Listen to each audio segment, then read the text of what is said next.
Good evening. I'd like to call to order the City of Rochester City Council regular meeting for October 23rd, 2017. Madam Clerk, the roll. Dalden. Here. Russell. Here. Vixen. Here. Cuthbertson. Giovanelli. Here. Peterson. Here. Ray. Here. Stand for the Pledge of Allegiance, please. I pledge allegiance to the flag of the United States of America and to the republic for which it stands, one nation, under God, indivisible, with liberty and justice for all.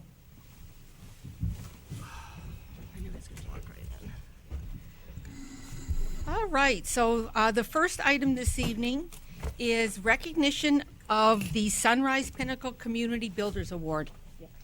This past Friday, the Rochester Regional Chamber presented the City of Rochester and the City Beautiful Commission with the Community Builder Award.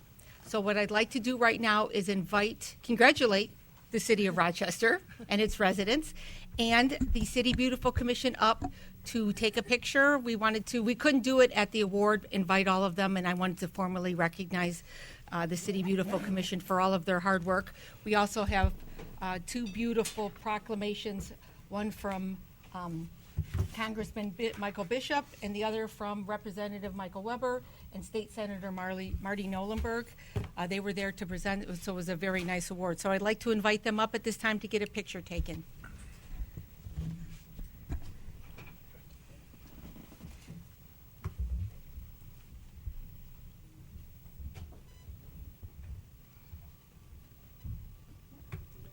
Who's going to take the picture if Eric's in the picture? Oh, God, okay. We figured that out in advance, Ben.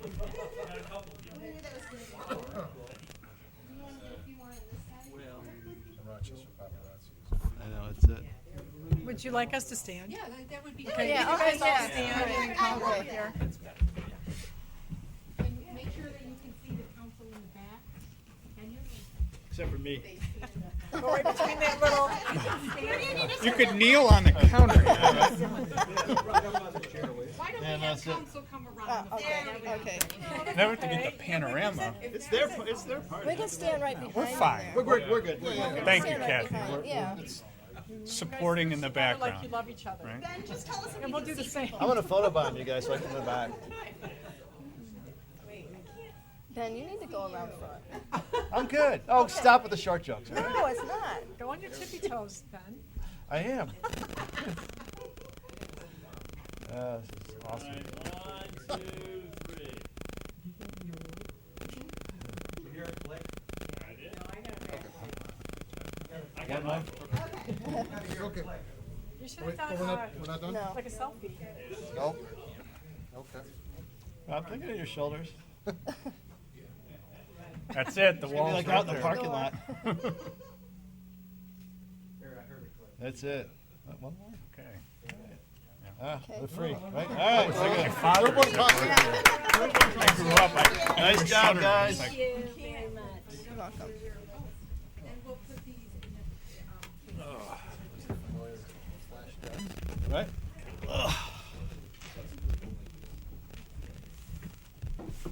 Oops, sorry. oh, that's okay. All right. Thank you all for coming and taking advantage of that picture.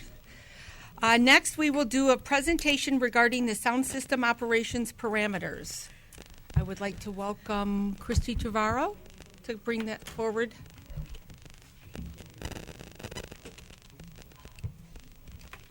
Good evening, Council. Thank you. Good evening. Now, I assume the memo was in your packets about our sound system. As you may recall, you approved our sound system back in the spring, and as a part of that, we promised that once the sound system was up and ready to go, that we would come back to you with a recommendation for the type of music that we played, as well as operating days and hours. And so that's what you have before you. This was unanimously approved by the Downtown Development Authority Board last Wednesday night, and they asked me to come and present this to you. So for the audience at home that doesn't have the benefit of having that in front of them, the DDA is proposing Monday through Thursday from 10 a.m. to 8 p.m., Fridays and Saturdays from 10 a.m. to 10 p.m., and no music on Sundays. However, we are asking for consideration of during the Big Bright Light Show on Sundays, that music would be allowed from 5 until 8 p.m.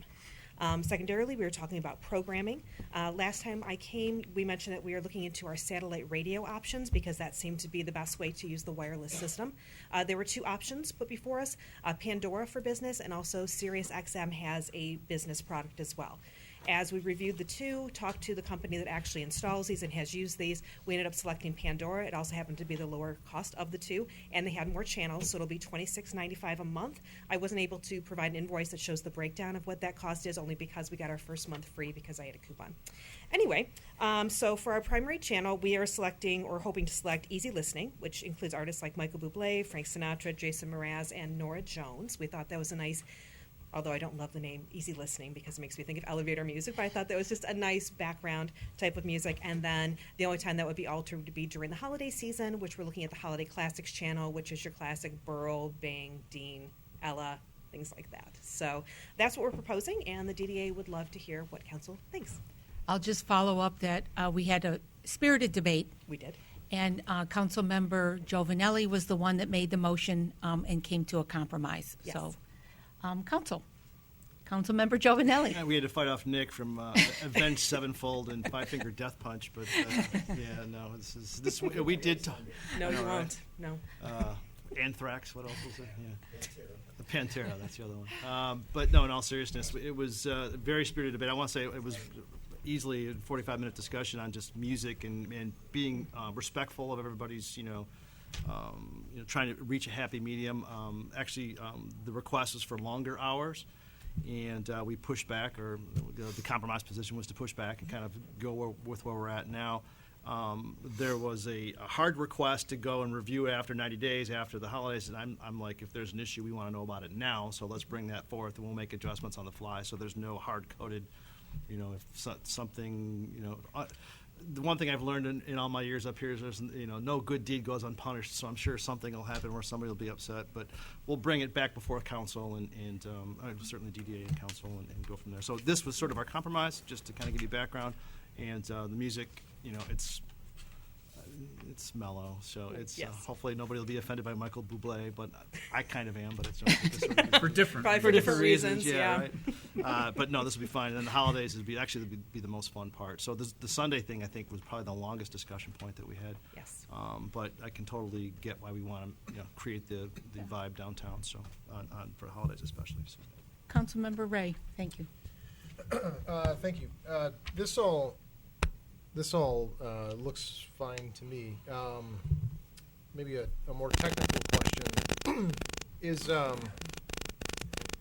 will the volume be determined? Sure.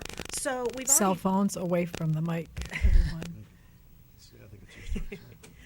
So we did a little bit of testing when we had the system on probably for about 20 minutes when we were checking to make sure that the wireless was hitting all the speakers. And so I went on a walk with the installers and had them kind of playing with the volume a little bit. And we seemed to come to a happy medium that basically, and I use this analogy at DDA, so I apologize, if I was starting with Councilmember Bixson and say that there was a speaker there so he could fully hear the music. As he walks to the middle and gets to the mayor, you could hear it faintly, but it was still there. But then by the time you get to Clerk O'Connor, then you could hear the music again.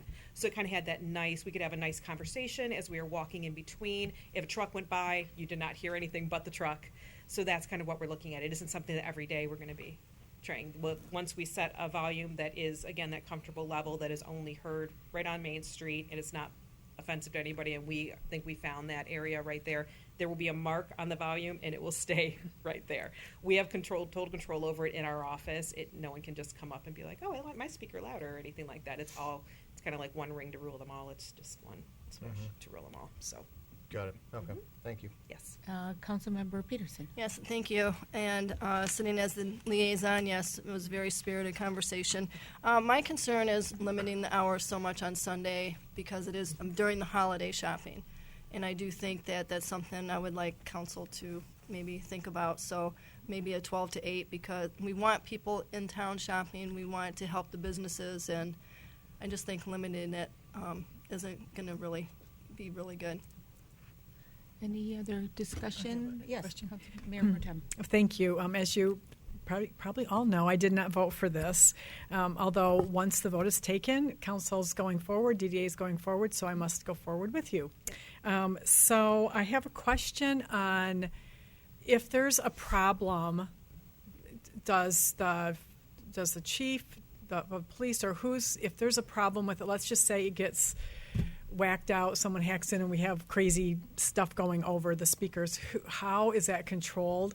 And then so I have two questions. And then the businesses that do have music, how is that working with them? Sure. So it's a couple answers. I'll start with the first. Okay. Our plan is once the system's up and running is to provide the chief with a key to our office. So if something does have a problem while we're not there, that PD would have authority to be able to get into the building, do whatever they need to do. I mean, maybe a Martian will come down and start. It'd be exciting. I wish we would have done during pose because we would have gone with their theme. But anyway, but it is a wireless system. They did go through and check which channel it was on to put it up in whatever. This is really technical stuff that I don't know about, but apparently not that it couldn't happen, but it's unlikely that it would be hackable the way that this is all set up. Okay. But it would be easy enough. And really, if something is going wrong with it, is literally one switch. If I'm there and all of a sudden there's static or there's something, I can literally go in and just click and the whole thing goes off.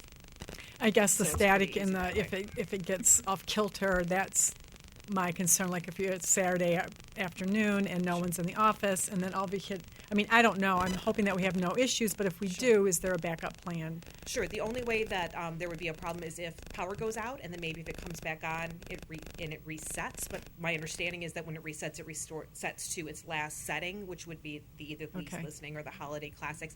And it is a timer that will be an electronic timer that's plugged in. It's not a battery timer, so there's no chance it's going to run out of battery while we're not there, and then suddenly there's music on later.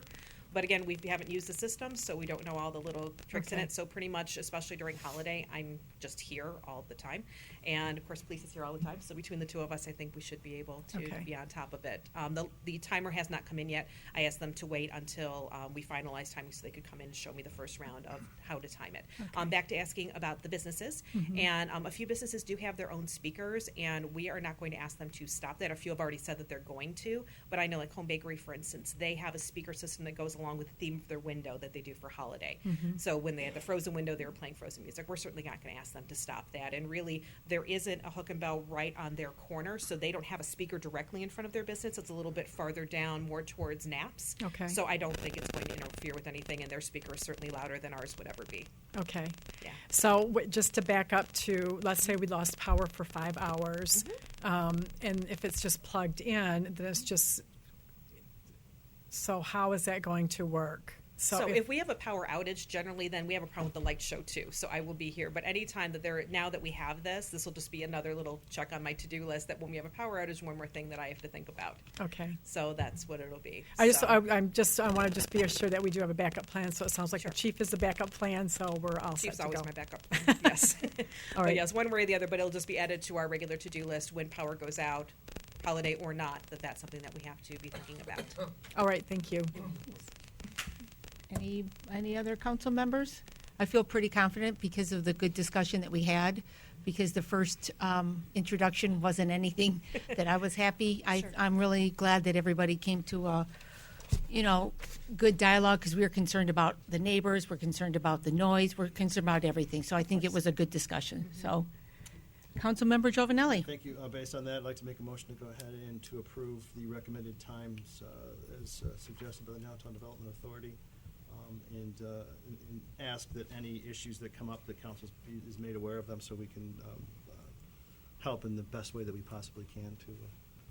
I appreciate Do I have support on the motion? Support by Councilmember Peterson. Any discussion on the motion? Just one, that if the business owners request that, we bring the music on Sunday started a little sooner, that we would, oblige them. So I think it's most important to not take away from that. I just think 5 to 8 is just not, that's why we bought it, so it would be there for the holidays, and you're really missing a lot of time when people are out with their kids. Sure. No, So then that we just ask for some feedback. I think that's a good ask. and any input that we get, I'll be happy to forward to Blaine. Absolutely. Councilmember Cuthbertson. Yes, very briefly, I indicated when we had the vote on this originally, I thought that this was something I would classify as a nice to have, and I continue to believe that.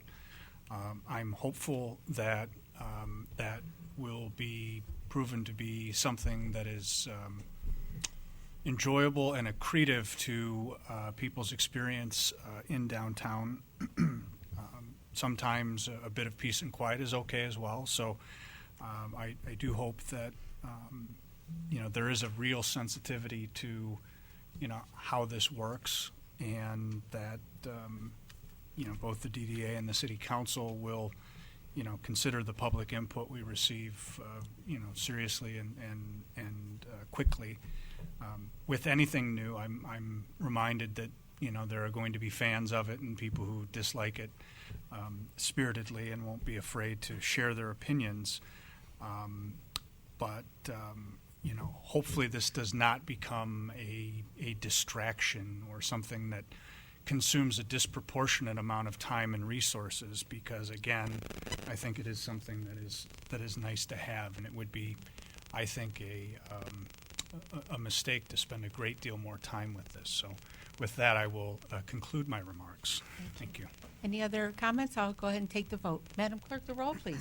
Selden, Yes. Russell, No. Vixen, Yes. Cuthbertson, Yes. Giovanelli, Yes. Peterson, Yes. Ray. Yes. Thank you. Thank you, Council. Next, I will move on to a presentation regarding the city's revised website. Mr. City Manager. Thank you, Madam Mayor. I'm going to pull up here. This is our current website, and as of today, I'll be switching over to the new website. Just want to highlight this website actually is a little over 6 years old, but we were able to gather a lot of information from it to see where people were actually clicking. And with our new website, which we've launched today, you'll see some similar components up at the top. However, we have what's known as global navigation now. So instead of clicking on one thing and then having to fight with the navigation, now you actually can go through and do it. So we've listed out the main navigation there. We have a photo, and then you'll see some of the other options that, as they pull up here, our agendas, minutes. That's one of the most commonly clicked on components of our website, along with our webcast, the Notify Me component, which residents and business owners can sign up to be notified of various things. Parks and Rec, so learning about our parks, and then with the recreational components. We're going to be launching the emergency alerting software here shortly. That's called Civic Ready. So in the next couple months, the police department and I actually just went through some training just this past week. So that will be coming shortly. Online payments, which is a newer component as well, and then reporting and concern. On the left-hand side, we still have some other commonly looked for options. So again, our master plan, property information, again, agendas, our packets, our various minutes, how to apply for, and then the actual application for our boards and commissions, some of our electronic services that we can do, some informational videos about the city, as well as, again, signing up for the alerts. And then on the main component, again, our calendar, and then we also have our news and announcements. So a lot more space, as you can see, that we can actually write and actually throw graphics. So compared to our previous site, a little bit smaller, still has some of the similar elements, but again, taking it to a little larger and easier to look at. We've added a community spotlight component. So when we have a topic, right now it's leaf pickup, we can actually highlight those sort of things. And then we also have a video section. Towards the bottom, we have contacting us, typical stuff, quick links to various other organizations that we've had in the past that were a little bit harder to get to, some question answers below, and then again some site kind of areas to kind of go through, site map and accessibility and those sort of things. Blake, Yep, sure. Could you scroll down and Sure. click on how much the city council members get paid? Let's see. No, all the way at the bottom. Yep, there you go. Yeah, there we go. That does not consider Yeah. all the time, energy, effort, and life force. There you I actually go. did the math one time. It was like 80 cents an hour. Yep, 55. If you're reading that, yeah, 55 per meeting with no benefits. Just Yep. a little public Sure. Can I- service. can I make a- Sure. Can I make a comment on Sure, that? yeah. Because I didn't realize that Rochester Hills got paid for ribbon cuttings and other meetings, which we do not. So maybe we should put council meetings, because we get paid for no other meetings except for planning commission and parks. I mean, trailways. trailways. You Yeah. played for planning commission? Yeah, we do. Yeah. Ooh. I'll be happy to work with the attorney and put what's there. I know, yeah. Just a few other highlights. We've added the social media links. again, the photo here will rotate. We're actually able to rotate the photos now, so we no longer have to use a company to actually do it. We did this whole upgrade for $2,800, which will last, for the length of the website. So really a pretty nice price. We actually have the upgrade so that we can throw videos. So once we either have a drone or some videos, so we can add some stuff as we go through the seasons. We can change it out. I think I actually took a photo just a couple days ago. So if I click here, one or two more times, I only think I put 4 photos in here. Hopefully it's not you running. No, it's the right out the pond. Let's see if it clicks in. There we go. So just out our back way. So and it looks like here I'm not getting the full pond. Yeah, it just looks like yours. So yeah, there's the pond there when I actually pull up the website. Yeah. So let's see if I go down. Did you have It's a not going. Councilmember Peterson had a question. Sure. And then just if I could, we added a more robust search tool. So again, it's searching within the site along with Google. We've added social media, so it's going over to Facebook, Twitter, and our LinkedIn pages. So we're connecting to there. The police department has a Facebook page as well as the DDA's page with all the events. So we have various sections there. So happy to answer questions. All right, Councilmember Peterson. Yes, at the very bottom, did you make it with the phone number to call? So if you're pulling it up on your mobile device, that phone number to call here would automatically go to your phone? Yeah, so Okay. it's mobile ready. Yep. All right, So tablet or smartphone, you'll just have to click call and it'll get pulled up. Any other? Oh, go ahead. Did you have any No, I'm follow-up? just going to say there's many cities that don't, so. Yeah. Mayor Pro Tem? So on the agendas and minutes for the boards and commissions, the other boards and commissions. So let's, because I keep getting an Sure. email on the historical Sure. commission. Yep. So when you click on that, go ahead and click. This one? Is it live? Yep. Yep. We're on. Okay, so everything, so the agendas aren't there, but then once the minutes are there, there's no agendas. Is that how it works, or how does that work? That's our past. However, we actually, with this software, we have a minutes and agenda module, which is actually the new packets that we're using Okay. now. So once we kind of work out all the kinks with council, then we can work with planning commission and the other ones. We can actually upload and control everything now web-based instead of working with each chairperson to actually draft an agenda and then get the minutes. It actually can all be web-based. Okay, and we can just perfect. upload Great, it. thank you. Yeah. Councilmember Giovanelli. The last, Sure. just to go back to historical for a second. Sure. The last meeting was May. We've got up there. Yep. So there was a little blackout period, and Jessica is helping me actually upload when we switched over from cut over from the old site to the new site. So if I Okay. probably go back to the I gotcha. the So- other site, we were uploading. There was a time actually for the historical one that we had a little backlog. I got so, you. Okay. Yep. All right.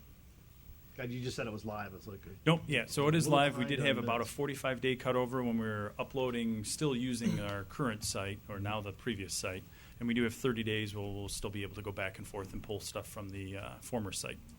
Okay, Councilmember Giovanelli. Thank you, Madam Mayor. I would just go back and just cross-check, make sure all the links work, all the docs are there. What you click on is precisely what it's purported to be, that sort of thing. Yep. I know it's tedious, but that's, we hear that all the time. If I tried to get there, I couldn't find this, I clicked on it, it was something completely different. It's just when you have that volume of traffic, it's going to happen, but, fresh eyes on it would be great. Yeah, we're actually hoping now this new content management system that's behind this actually has the link reporter. So it'll actually tell us if there's a broken link and that sort of stuff. We will have to look, though, at the old site to see and pull forward Yeah, stuff. got it. But we'll be generating reports and then internally be able to update things. The department directors are actually, with their staff, working on their own specific sections. So there's no longer, I guess, a backlog with one person. We do have, through administration, can do all of them, so globally, and we have coordination and approvals. But now a department literally can update their section. So if the hours changed or if they wanted to put something up, they can. Great. Any other comments? Thank you so much. All right. Thank Great. you. Next, I will move to miscellaneous public comment. If you'd like to make a comment, now is the time. Anything that is not on the agenda, please come forward. I, like so many other people, Sue Douglas, 1228 North Main Street, was waiting to see when the candidates' night for Rochester City Council was, and I found out later that they actually weren't planning on having one. but they got so many calls that they are having one, and it's on the 30th here, which is a week from tonight, at 7 p.m. So I would encourage people to come out, talk to their neighbors, let them know it's going to happen, because it was kind of late to get a lot of press on it. So I know I've had it up on Facebook a few times, and you might want to do the same. Yeah, So thank you. Yeah, and I've been broadcasting it out when I did Coffee with the OPC. We talked about it because I was the one that initially went to the city manager, and then we started researching it and got it going. So I've been definitely reaching out to subdivision presidents, associations, and all of that to make sure that it's Yeah, no, broadcast. that's good. Thank Yeah, you. no problem. Appreciate that. Thank you. Any other comment? Maybe we could put that on our front page. Absolutely. It is Good on the front evening. page. My name is James Scott. I live at 665 Romeo Road, and we have a serious problem on the freeway called Romeo. To date, my wife and I sat down 2 weeks ago and took a count of everybody that ran the stop signs on Romeo Road. It came out to 1,135 cars that didn't slow down for the stop sign. It's 78, which ran right through, some at 60 and 65 miles an hour. And it's time, since LEDIC has been put in, that we have a signal there to slow things down before somebody gets killed. We've had 3 bad accidents. One was with a car and a school bus. One was with 2 motorcyclists. And the other one was when a kid came down Romeo Road and made a left-hand turn on a sycamore and took out one of our trees. And it's gotten to be a real bad incident there. We sit on the porch and we count the cars and we watch them just come down and just slow down a little bit and then go right on through. And then there's there's a white Cadillac every morning about 4:30. It's got to be going 65, 70 miles an hour through there, and it's time we did something before somebody gets hurt. My dog and I, 2 weeks ago, I'm as close to you as that car was when it ran the stop sign. And I said, something's got to be done now. And I'd like to see a traffic signal put in, like to go on at 4 in the morning till 9 in the morning, and then come in at 3 in the afternoon till 9 to slow these people down, because this street is really bad. And some of you people have been through there and know what's going on, and it's just got to stop. So thank you. We will definitely look into that. Thank you Thank for you. the input, and thank you for taking the time to do the research. That's important. Next, any other miscellaneous public comment this evening? Please come forward. She's pulling her yarn. Hi, Steve Zook, 1639 Stony Creek Drive. Do we have on our leaf pickup this year, are we going to have any scheduling, anything that we can take and count on how many times it's coming through? Is it going to be weekly, bi-weekly, monthly? We're out every day. We're out every day, but how do we know in a subdivision that is it going to be there through once a week, once every 10 days? Is there any way that we can get a little closer than they're out there every day? Because the people put their leaves in front of the house, and the cars drive through them, blow them all over, they rake them back, and it seems to be a continual chase. If we knew within a 2-day period of when they're coming, we could make sure they're out there at the right time. Well, Shannon, I see her taking notes, and maybe we can follow up on that and get something up on the website soon. Okay. And we're going to have, on Lanyap, we're going to have horse rides and carriage rides. I don't think it's fair to be putting these horses with all the carbon monoxide from all of the backed up traffic that's going to be on Main Street. I have nothing against any of it, but it's really not good for the animals. If you have dogs or cats or some personal pets, would you put them in the garage with the door closed and run your car for 3 hours? That's what you're doing to these poor horses. I think we could, maybe we had a little bit of a different route or a shorter route down Main, something like that, because, it's just not the right thing to do anymore. When we didn't know any better, it wasn't a big deal, but we do know now. And a couple weeks ago, I had a problem with the minutes, and I'd like to restate what I said so it'll get in the minutes correctly this time.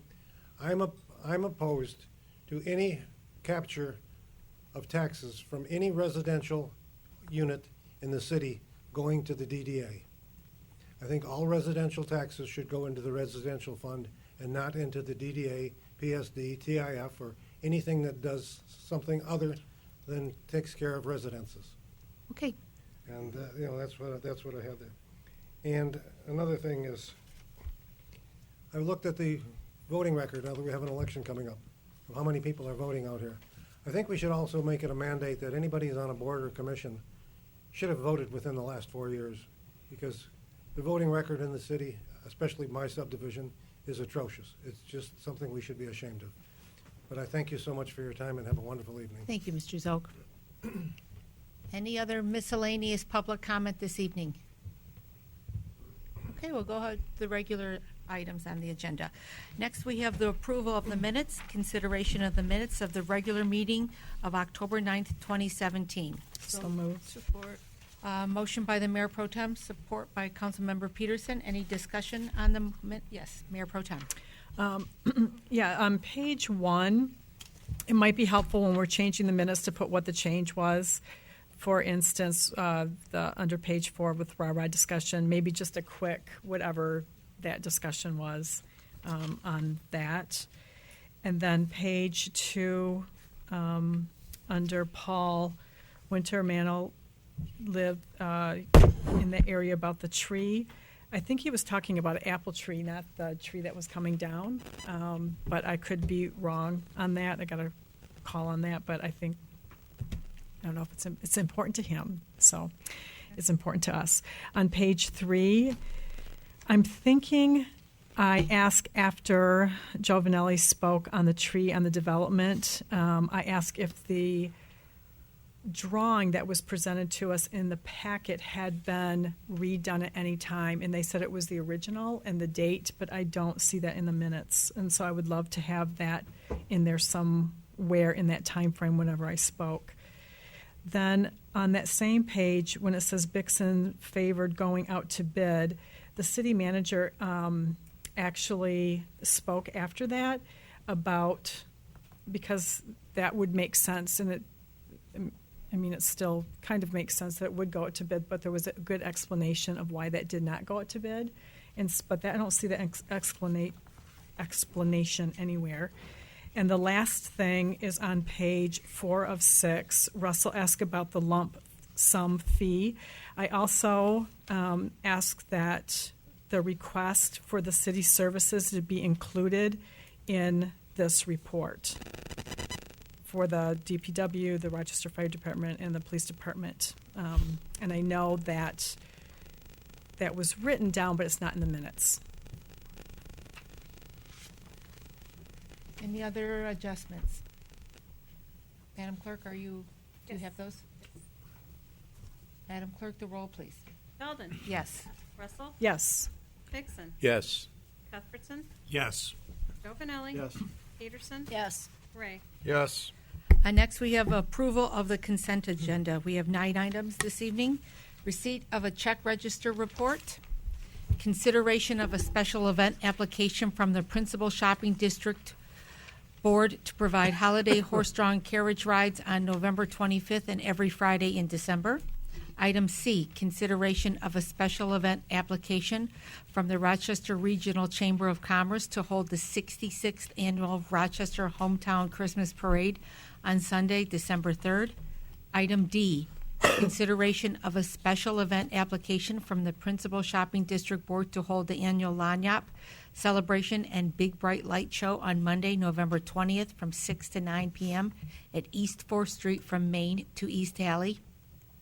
Item E, consideration of a special event application from the Principal Shopping District Board to hold the Winters Farmers Market each Saturday in November, December, and January, with the exception of January 20th. Item F, consideration of a special event application from the Principal Shopping District to hold the Kris Kringle Market event on Friday, December 1st from 4 to 10 p.m., Saturday, December 2nd from 12 to 10 p.m., and item G, consideration of a request to purchase a multifunction scanner printer for the building department. Item H, consideration of agreements and easement for residences at Royal Park. And item I, consideration of a request to approve the rental agreement with Premier Truck Sales and Rental, Inc. for 2017 leaf collection activities. Council. Madam Mayor, Yes. may we pull the Christmas parade I'd like to pull the easements, and I would like to pull Chris Kringle Market.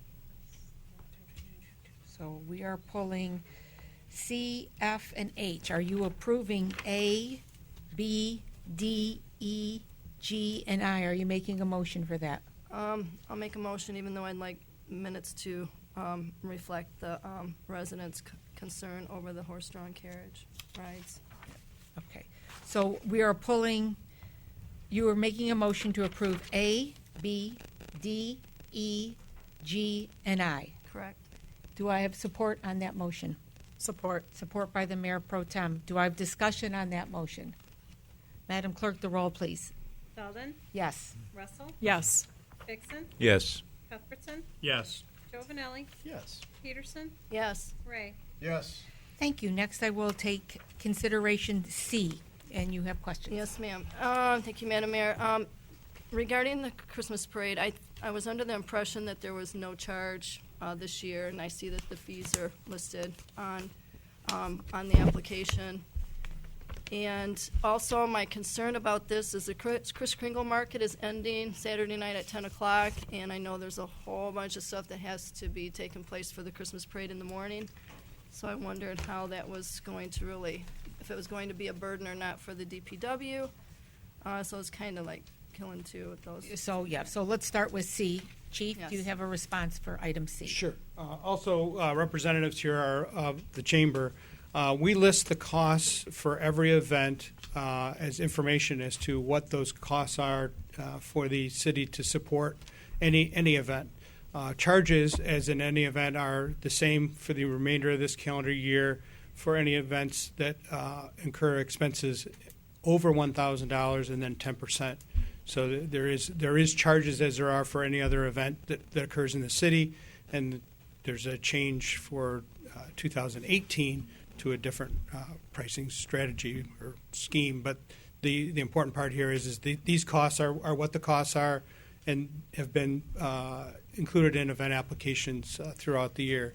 With the exception to the Kringle Market and the parade, that is what happens in between the PSD folks, the DPW, police, fire, and with help from the chamber, that transition is made, and actually in some ways helps because in some years tents from one end go to the other end of the street, and so there's some economies of scale that have helped by having both events occurring in that area at the same time.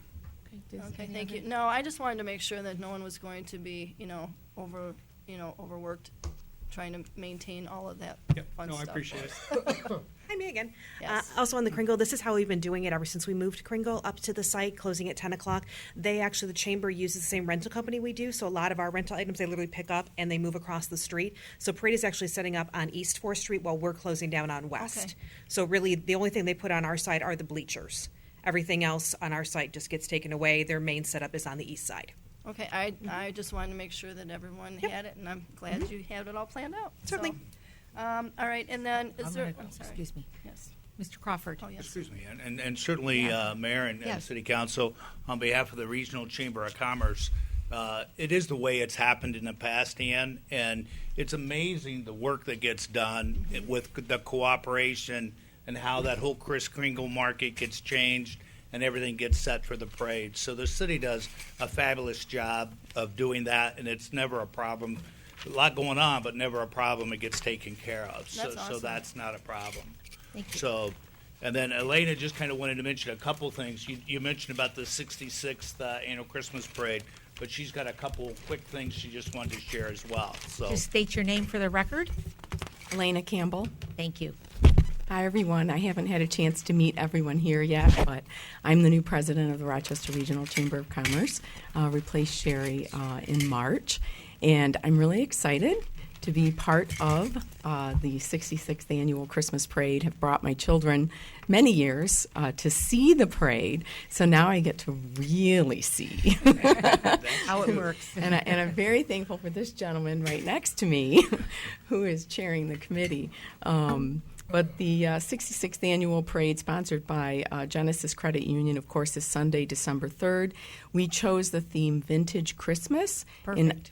Yes, in honor of, and you'll notice on the buttons, it even says that, in honor of the city's 200th bicentennial celebration. So Thank we you. were, yes, well, it was definitely fitting, yes, to do that. So our Grand Marshal celebration will take place again on Thursday, November 30th. Our Grand Marshals are Steve and Nancy Benedettini. They've been very involved locally in the school district, starting 100 Businesses Who Care, with PTO, with Little League. Just a wonderful couple that's contributed a lot of time to the community. And then our junior Grand Marshals, Kristen D'Souza from Adams High School and Christopher Saba from Ace High School. They both participated in our junior leadership program this summer, and that's how they were selected. And they're sponsored by Leo's Coney Island. Leo's donated $1,000 for each student as a scholarship. Great. So very excited about that. We are always taking nominations for Grand Marshals. So if people think ahead to next year, if there's anyone that you know who is deserving of, this is a really big honor, you can send in a nomination at any point. So we welcome those. And then do you want to say a little something about the Rainbow Connection? All of you know of the great things that the Rainbow Connection does, and we've been blessed for about the last 8 years or so. We've had a Wish family participate in the Christmas parade. And they get to do a variety of things, but they come, they spend the morning with Santa and Mrs. Claus. They get to ride on the Santa float and come down Main Street as well. But this year we've invited the family to come as well to the Grand Marshal celebration so that they can get some recognition within the community. So they just do a great job, Rainbow Connection does, and making wishes and dreams come true. So it's just an opportunity to have them have a little special day in the event of everything that's going on in their world. So Great. Thank you so good. much for Thank coming. you all very much. We Thank you appreciate very your much. support. Thank you. Thank you. Did you want item H? Yeah, well, H can be approved now. That's all I wanted to make sure the two together, and I'm No, love that's C and F. So item H is the agreements and easement for residences. Did you have a question on that? I do. Okay. Let's see here. I had a few. First, probably for administration.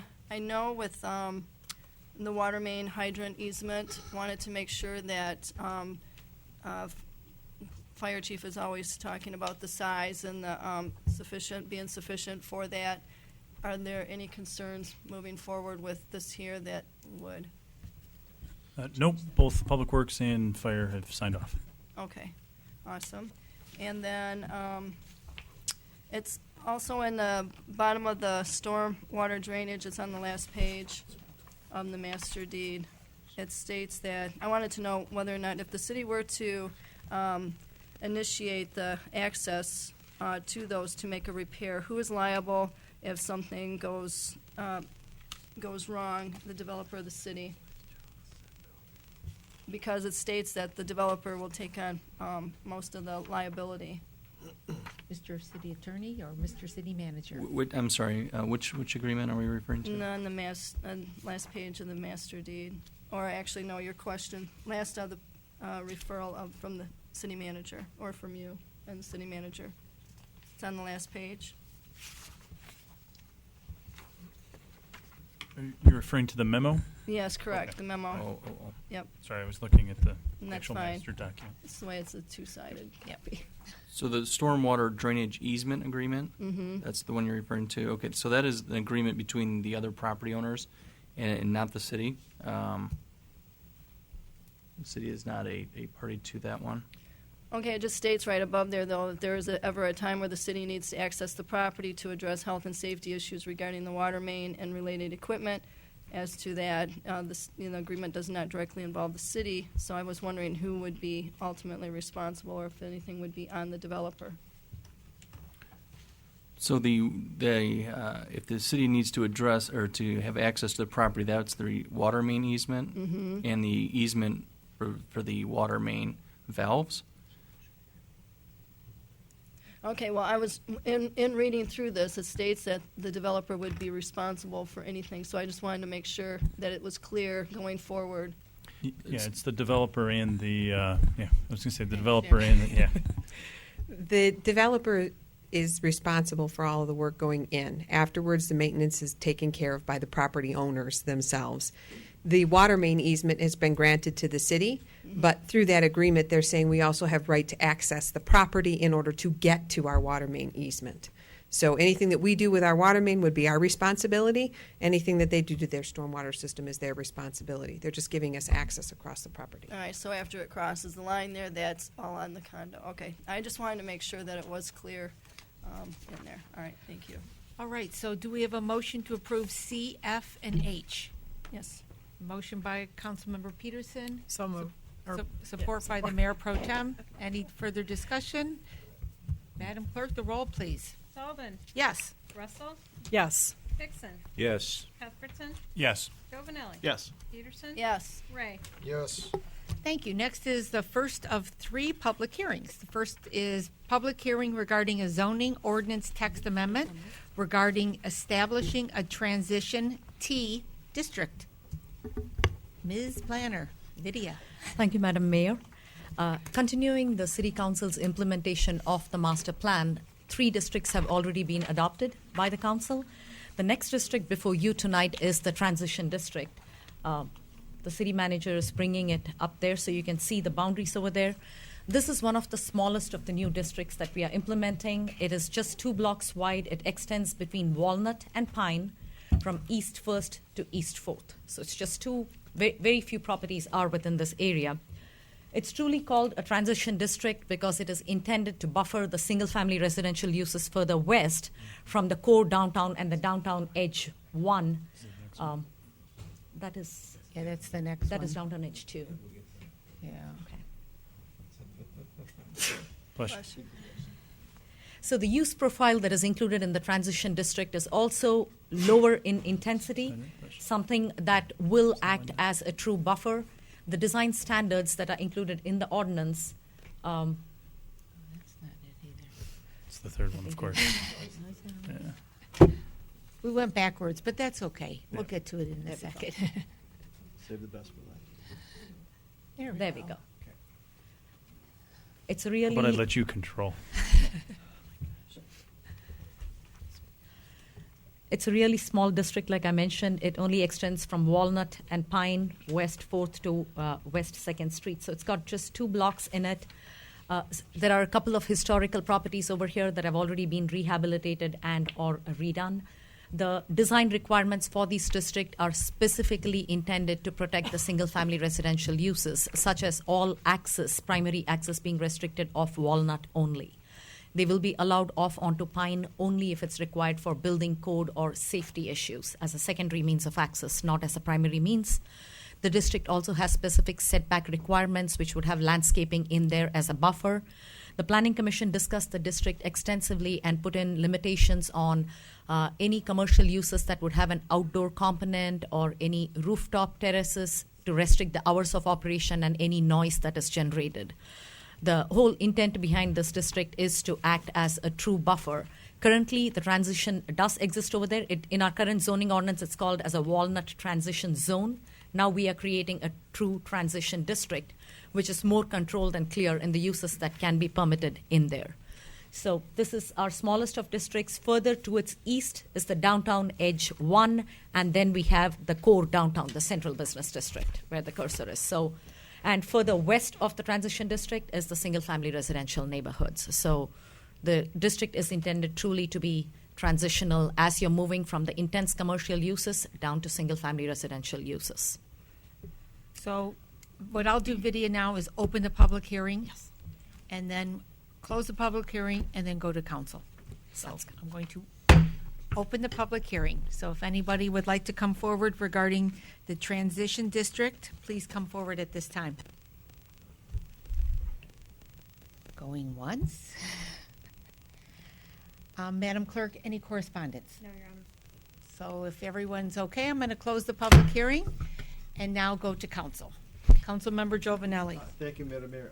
Thank you, Vidya, for your fine presentation. I appreciate it. Does this in any way, no worries, restrict what can happen or change the character of what can happen in the Pine Street lot with the city? The Pine Street parking lot? Right. So, I mean, what we're doing now, does that change our ability to do stuff in that area? Because it's been sort of, not saying it's going to happen, but at some point there could be a new, if there ever is another deck that was identified early on as a place for it, is what we're doing tonight going to in any way change our ability to do that if for some reason it's decided down the road to do that? I don't believe it alters any of the existing use profile that was intended for the area. It's just intended to tighten the design guidelines, basically, so that if anybody is going into the use, it is taking into account what is further to the west, so that we don't create any negative impacts on the residential properties. So, and I also think that if you did do, let's say you happen to do a deck, it would fall under those same guidelines of restriction and buffering and all of that too. Yes. So it would From have to limiting fall. the access to the setbacks, Absolutely. everything will apply even if it's a city-developed property. Yes. Councilmember Cuthbertson, did you have your hand up? I didn't, other than to say that. That we lost graphic our graphics. Came off. Here we go. So this isn't, yeah, I Councilmember. will just note that there's an oak tree on Pine Street that's much thinner now. Yes, it's lost some weight lately. I do know this is another one that we spend a great amount of time going over to make sure that the neighbors and seeing how, just for full disclosure, I am a neighbor on Pine Street. I live on Pine Street. So the Planning Commission did a very good job to make sure that the residents, so we talked about any kind of buffer that we could put there. So if they had, outdoor dining, okay, how are we going to handle that? What kind of business might have an effect in and out, those kinds of things. So I think they did a very good job of making sure that the residents, even if they weren't on Pine, if they're one block over on Oak Street, or if they're on 3rd Street, or if they're on 2nd, that was all, discussed. And the Planning Commission put in design requirements based upon prior experience with other projects in this area, lessons learned and implemented in this new district regulation, so that we are better designed for any future development that might come through. And a good example of that is the Chapman House, who's done a very, very good job with that. What's the wall called? That fancy word that they gave us. It's been amazing how well that has buffered that neighborhood now, and it looks beautiful. So I think that was a good example. Mayor, number 20 talks about encouraging parking decks, actually, to consolidate parking, so that's right in there. So any other questions? Otherwise, this needs a first reading and introduction. So moved. By the Mayor Pro Tem. Do I have support? On the motion to first reading, support by Councilmember Ray. Any other discussion? Madam Clerk, the roll, please. Dalton. Yes. Russell. Yes. Dixon. Yes. Cuthbertson. Yes. Giovanelli. Yes. Peterson. No. Ray. Yes. All right. Next is public hearing regarding a zoning ordinance text amendment regarding establishing a downtown edge DE1 district. Vidya. Thank you, Madam Mayor. The DE1 district, once again, it abuts the transition district. It's sort of the district that's sandwiched between, that is DE2. Okay. It is sandwiched between the central business district and the transition. It is intended as an expansion of the downtown core to allow room for businesses to occupy this area. However, the design restrictions that are put in under the DE1 are slightly more intense than the limitations that are placed on DE2, which is on the east side of Main Street. It was understood that DE1 is a slightly more sensitive area because you do have residential neighborhoods to the west, just 1 block away, versus DE2, which has got a slightly different profile on the east side of Main Street. This district was also extensively discussed by the Planning Commission. In fact, they went over some of the properties, individual properties and uses one by one. Initially, the block that you see with frontage onto West University was also transition district, but based upon what the existing use profile is there and what it possibly can be used for, the Planning Commission found it to be a better fit in the DE1 than in the transition district itself. There we go. Yes. So the district, once again, has strict design-specific guidelines about where access needs to be placed, what kind of landscaping is required, what type of use it can be, if it's an outdoor dining area, if it's a rooftop terrace, if so, what kind of mitigating factors need to be put in. So The district is designed with an aim to provide for growth of the downtown businesses, but at the same time be cognizant of the fact that we do have single-family residential developments just one block away on the west side of Pine Street. The use profile that is permitted in this district is pretty extensive, but the use design guidelines that are provided are much stricter than it would be for the DE2, which is on the east side of Main Street. I would be happy to answer any questions that you might have. So I'll go to the public hearing first. So open the public hearing on Downtown Edge DE1 District. If you'd like to come forward, now is the time to do that. Kind of like I do a count. Madam Clerk, any correspondence? There you're on. I'll close the public hearing and move to council. I'll just make a comment on this. We went through each individual parcel and discussed many different ways that that parcel could be changed. We talked about setbacks, we talked about parking, we talked about residential. I mean, just for councils and for the public's information, each parcel was discussed at great lengths. So now, council. Yes, Mayor Pro Tem. So thank you to the Planning Commission for doing such diligent homework on this particular section. So my question, or I guess it's not really a question, Vidya, but if you could go over, just highlight, because it does seem that the block across from the parking deck should be more transition. Mm-hmm. And I know that it's because of what is there, but can you just, for the audience, just quickly go over, you kind of did a little bit, but a little bit more detail of why that's not transition and that we're going into the DE1 district. Definitely. The block that has got frontage on West University, based upon the buildings that are currently existing and based upon the current use profile, they are more suited to the uses that would be allowed in the DE1 than in the transition. The transition district is very, very limited in what type of uses we would like over there. And for the most part, these are smaller scale uses where we would prefer the existing building to be preserved and the use to cater to more of a neighborhood level. It would be the difference between a neighborhood level business versus something that would cater more to the entire city. So with frontage onto University, the access available and the fact that the parking deck is right across from it, it seemed more suited that you would provide more viability for businesses on the block that faces University if it were to be DE1. I'm sure Councilmember Cuthbertson would be able to enlarge a little bit on it because that's how the discussion headed, and we discussed every property and saw what the development potential would be and the minimum amount of adverse effects. We didn't want to change it from transition to DE1 if we thought the negative impacts are going to be further west. Mm-hmm. So I would defer to Councilmember Cuthbertson. Thank you. One other, I think, highly persuasive fact was that the properties to the west of Pine Street in the adjacent block, that is to the west, are zoned commercial, as opposed to the blocks to the south, which are zoned residential. So the need for a transition to a commercial district as opposed to a residential district is lessened, right? And so to restrict that block would do so arguably unnecessarily, as opposed to the residential districts or the residential properties between 4th and say 1st Street west of Pine. Yep. Very good, thank you.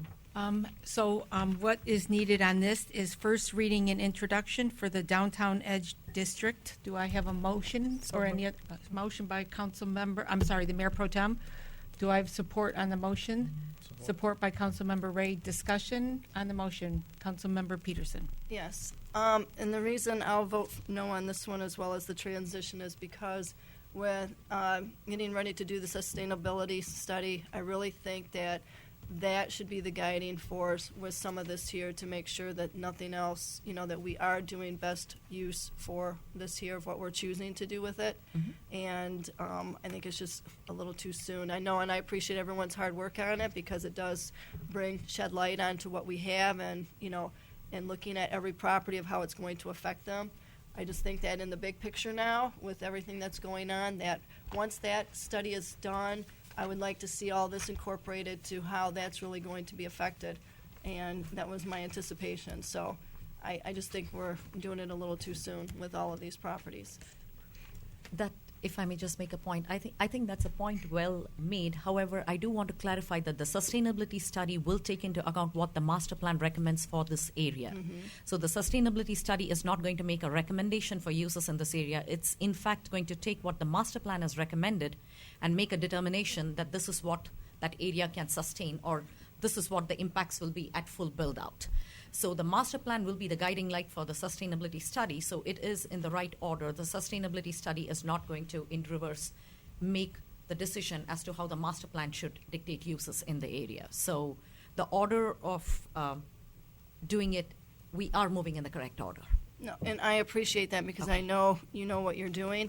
I just see it as, in the big picture, though, how it's going to really affect a lot of downtown. It's going to affect the whole entire city with whatever that impact is going to be, because parts of the master plan are pretty vague of what is allowed, and how are we going to, I mean, that's what I was anticipating with the sustainability study, that we are going to get a little more in depth of how it's going to, how our city is going to look long term, and I mean, it's not quite there, so I'm looking forward to what it's going to be, and that's the only reason why I just feel this is a little too early. Okay, thank you. Councilmember Cuthbertson. If I could make just a general observation for future councils, future planning commissions,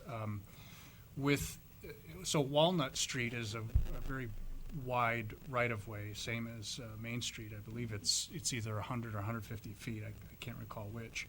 But when we built the west parking deck, it pushed out into that right-of-way on Walnut, and effectively turned it into more like Pine Street behind it.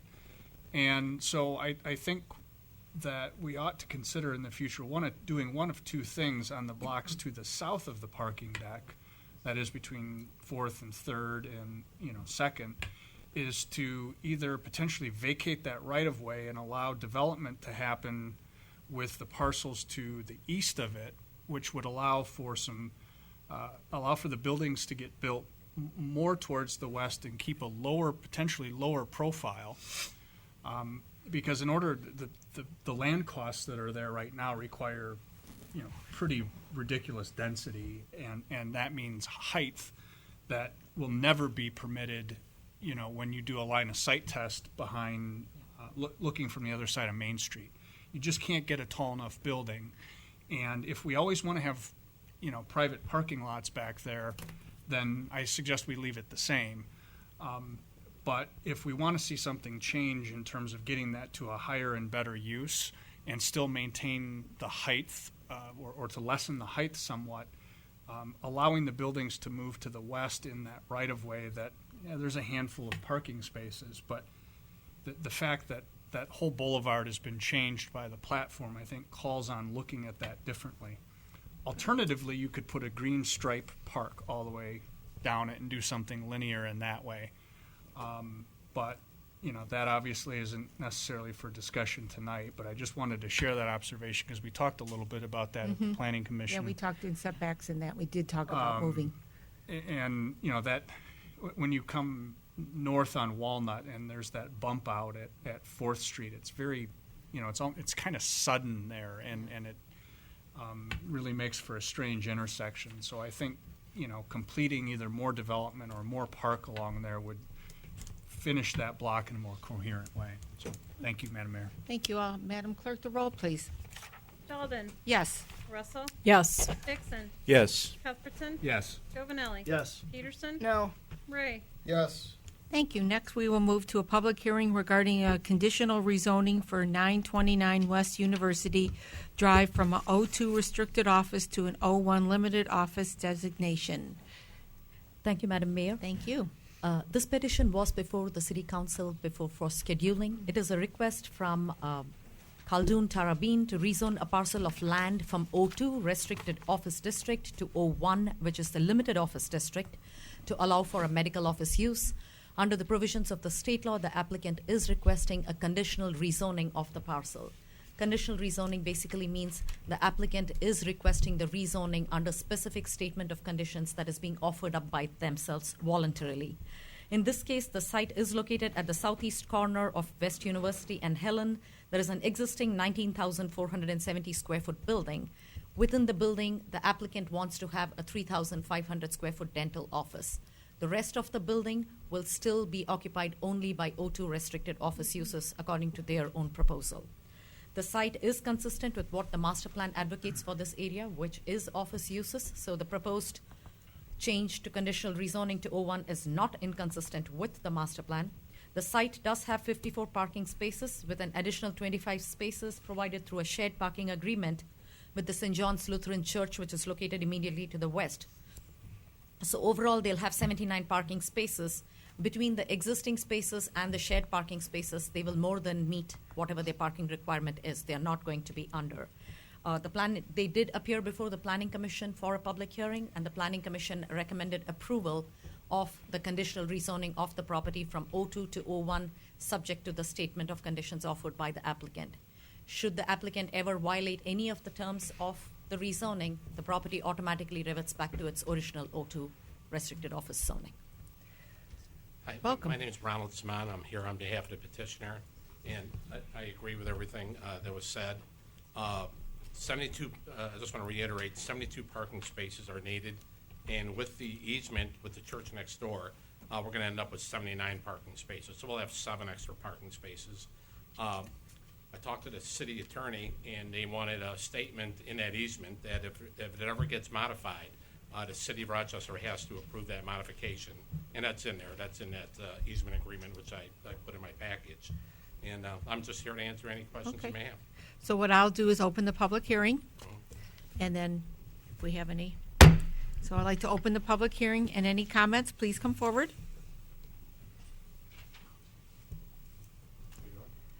I'm Hi. Steve Glinsky. I'm the president of the Warren Crest Condominium Association. We actually share a parking lot with this building. We have talked to the new owners. We have absolutely no issue with the rezoning. Wonderful. We took a vote amongst all of our residents and basically want to welcome them to the neighborhood. Wonderful. The only other thing, and I'll go off script for just a second, Go ahead. is I think the city's missing out on a tremendous money-making opportunity. I think if you park a police car at Romeo Road and wherever he was, and just put tickets, and 1,100 people, if you do $75 a ticket, you're going to make about $80,000. So I would seriously consider parking a police car there for a few days and see what happens. Maybe a Thank you. light would be. Thank you for your suggestion. Thank you. Any other public comment on this item this evening for the public hearing?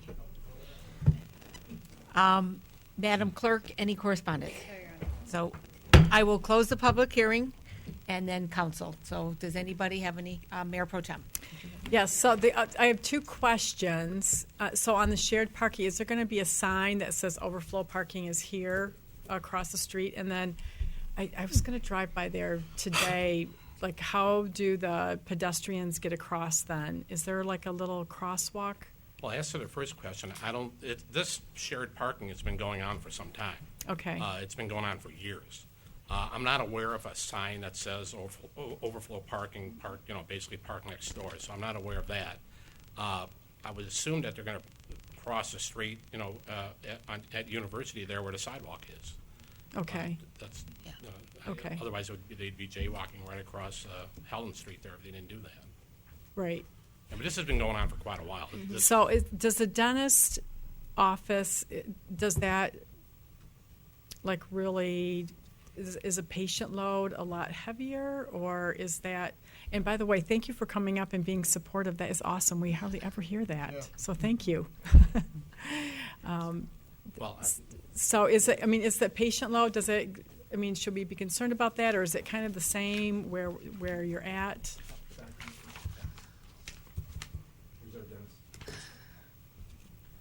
So everyone smile their pearly whites.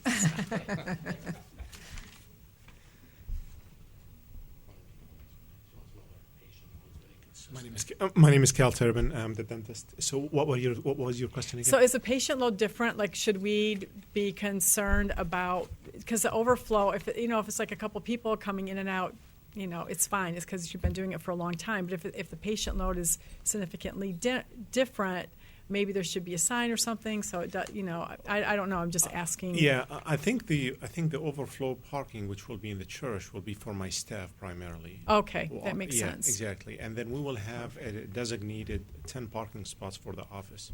Okay. Anything more than that, I've not experienced in the past 7 years that I have that much load.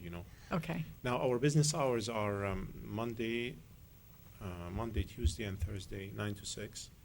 And then Wednesday, half a day, and we don't work weekends in the summer and spring, simply because nobody shows up.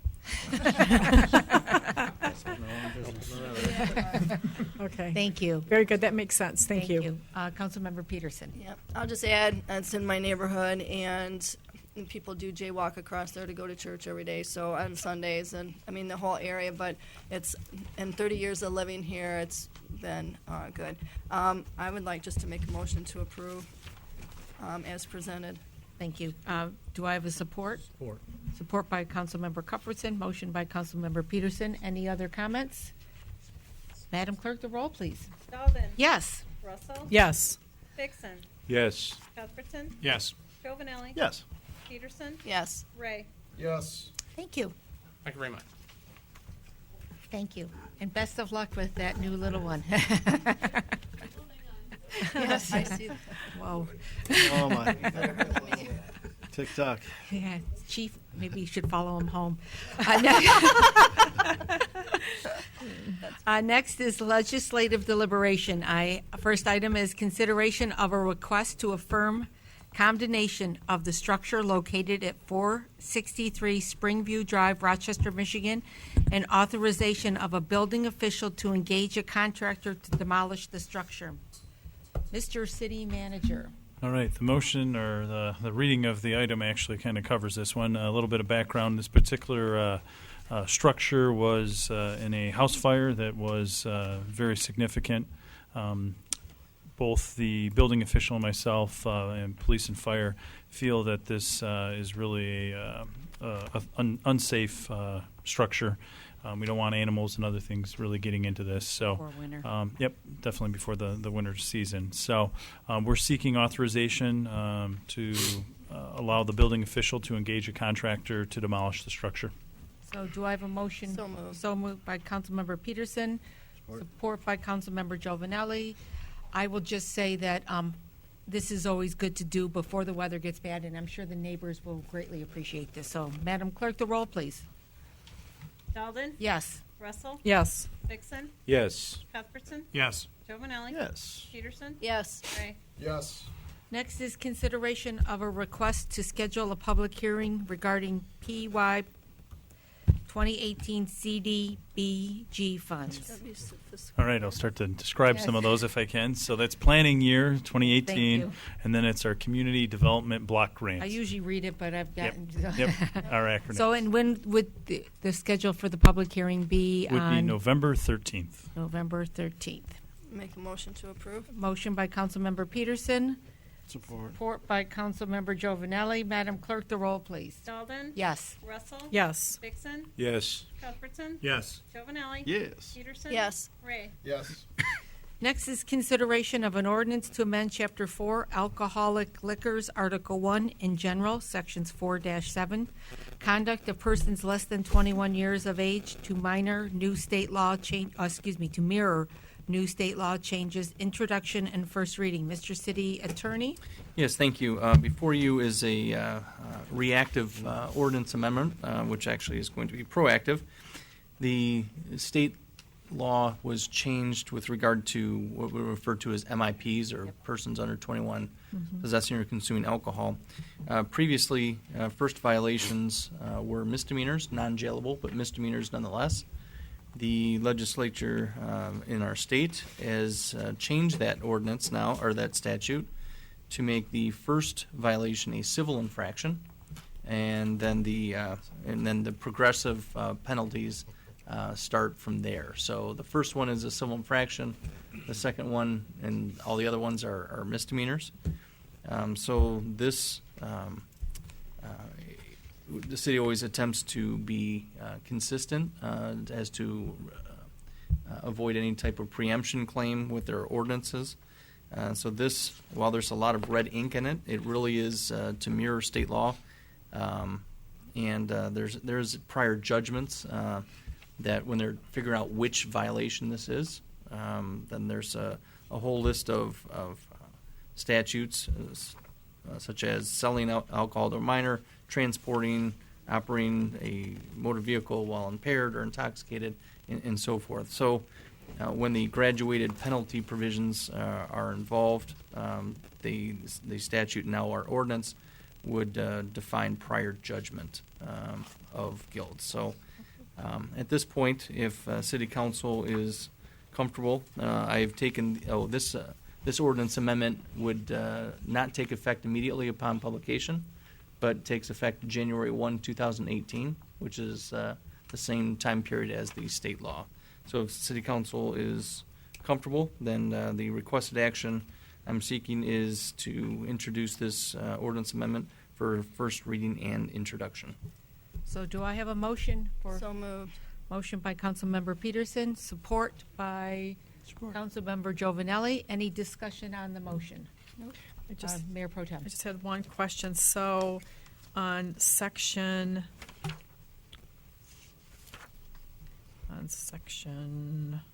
6D, is this basically if a minor does not, that whole sentence here, is that just taking right out of state? Yes, you're referring to subsection D of the. Yeah, subsection D. Yep. So that provision provides the police officers the ability to, if they believe that a minor has consumed alcohol, is to request that they get a preliminary breath test. Mhm. And if they refuse, there is a change in state law which clarifies that our police department would be doing this anyway. If a minor refuses consent, that the police department can get a court order, much like if someone refuses, if they're suspected of being drunk drivers, they Right. have to get a court order. Right. So that's what that is. It's very similar to the drunk driving Right, provision. so this is just coming right out of the statute. Absolutely. Okay, very good. Thank you. Any other discussion? Madam Clerk, the roll, please. Dalden? Yes. Russell? Yes. Dixon? Yes. Cuthbertson? Yes. Giovanelli? Yes. Peterson? Yes. Ray? Yes. Next is consideration of an ordinance amendment to purchasing contract and selling procedure ordinance and purchasing and disposal of city property policy, introduction and first reading. Mr. City Manager and then Mr. City Attorney. Great, thank you. So staff, along with administration staff, along with finance, our auditor and our attorney have been looking at our purchasing as we're getting ready to roll out our new ERP software. So this is part of that process. Looking at our charter and our ordinances, the attorney has really given us some guidance. And I'm going to really hand it over to Jeff actually to kind of explain. There's one component that really I think we can all kind of look at is probably a good starting point, is for the purchasing component. In 1967, the threshold was set at $2,000. If you bring that forward to present day, we're looking at, for the inflation, it would bring it up to almost $15,000. So it's a challenge to be able to purchase going, with the restrictions of 1967 in this modern time. So as we're looking to put into our software the various thresholds, this would be the time to actually have this adjusted, and Jeff can add some additional comments, and I know Anthony's here as well. Mr. City Attorney. Thank you. Yes. So the suggested or the proposed threshold would be increased from 2,000 to 15,000. That increase of threshold does not alleviate the need to obtain competitive pricing. It just wouldn't require to go through the official request for proposal process for items $15,000 or less. When speaking with department heads, that a $2,000 limit before they have to go through a formal bidding process is just deemed to be unworkable. And so this, so you'll see the language, especially in section 2.322, which does two things. One is to increase that threshold to $15,000, but it also updates the really what reality is. And for instance, if the DPW director needs to get some pricing on a $7,000 item, she doesn't have to go through a formal process, but she will still get competitive pricing. For instance, allowing for direct contact with vendors that she's dealt with, or by phone, or by electronic bidding process. Part of this ordinance amendment and the policy change also reflects the times. The times are that there's electronic bidding and proposal process. Quite often, you'll see the purchases are recommendation based on what other governmental agencies have already gone out for competitive bidding. So what this also allows is the flexibility of using other governmental agencies' bidding process rather than having to go out individually every time something over $2,000 is needed. So there is really, the changes are quite simple. It's just a matter of, is City Council comfortable with moving that threshold away from $2,000 up to $15,000. One thing that we did struggle with, and wrestle with, I should say, is there is a charter provision that states that in 11.2 that expenditures for supplies, materials, and equipment or contractual services involving more than $2,000 shall be made on a written contract, and such contract shall be awarded to the lowest responsible bidder after public notice and competition, as may be prescribed by ordinance. So it is a little cumbersome when you're looking at, is that a limitation, or does it simply direct the reader to the ordinance on how that competitive bidding process works? It's not untrue that a competitive bidding process could be satisfied with 3 phone calls to vendors that we've used on a regular basis. And so one of the things that administration and I are looking to do is to, for sometime next year, to have perhaps a charter amendment to take this language and still require competitive bidding, but specifically direct it to ordinance to allow, or by resolution, or by city council directive. Much like we've done with other ordinances, when you put specific dollar limits, such as fees, such as these types of limits, it does take sometimes a much greater effort to change those than city council might like.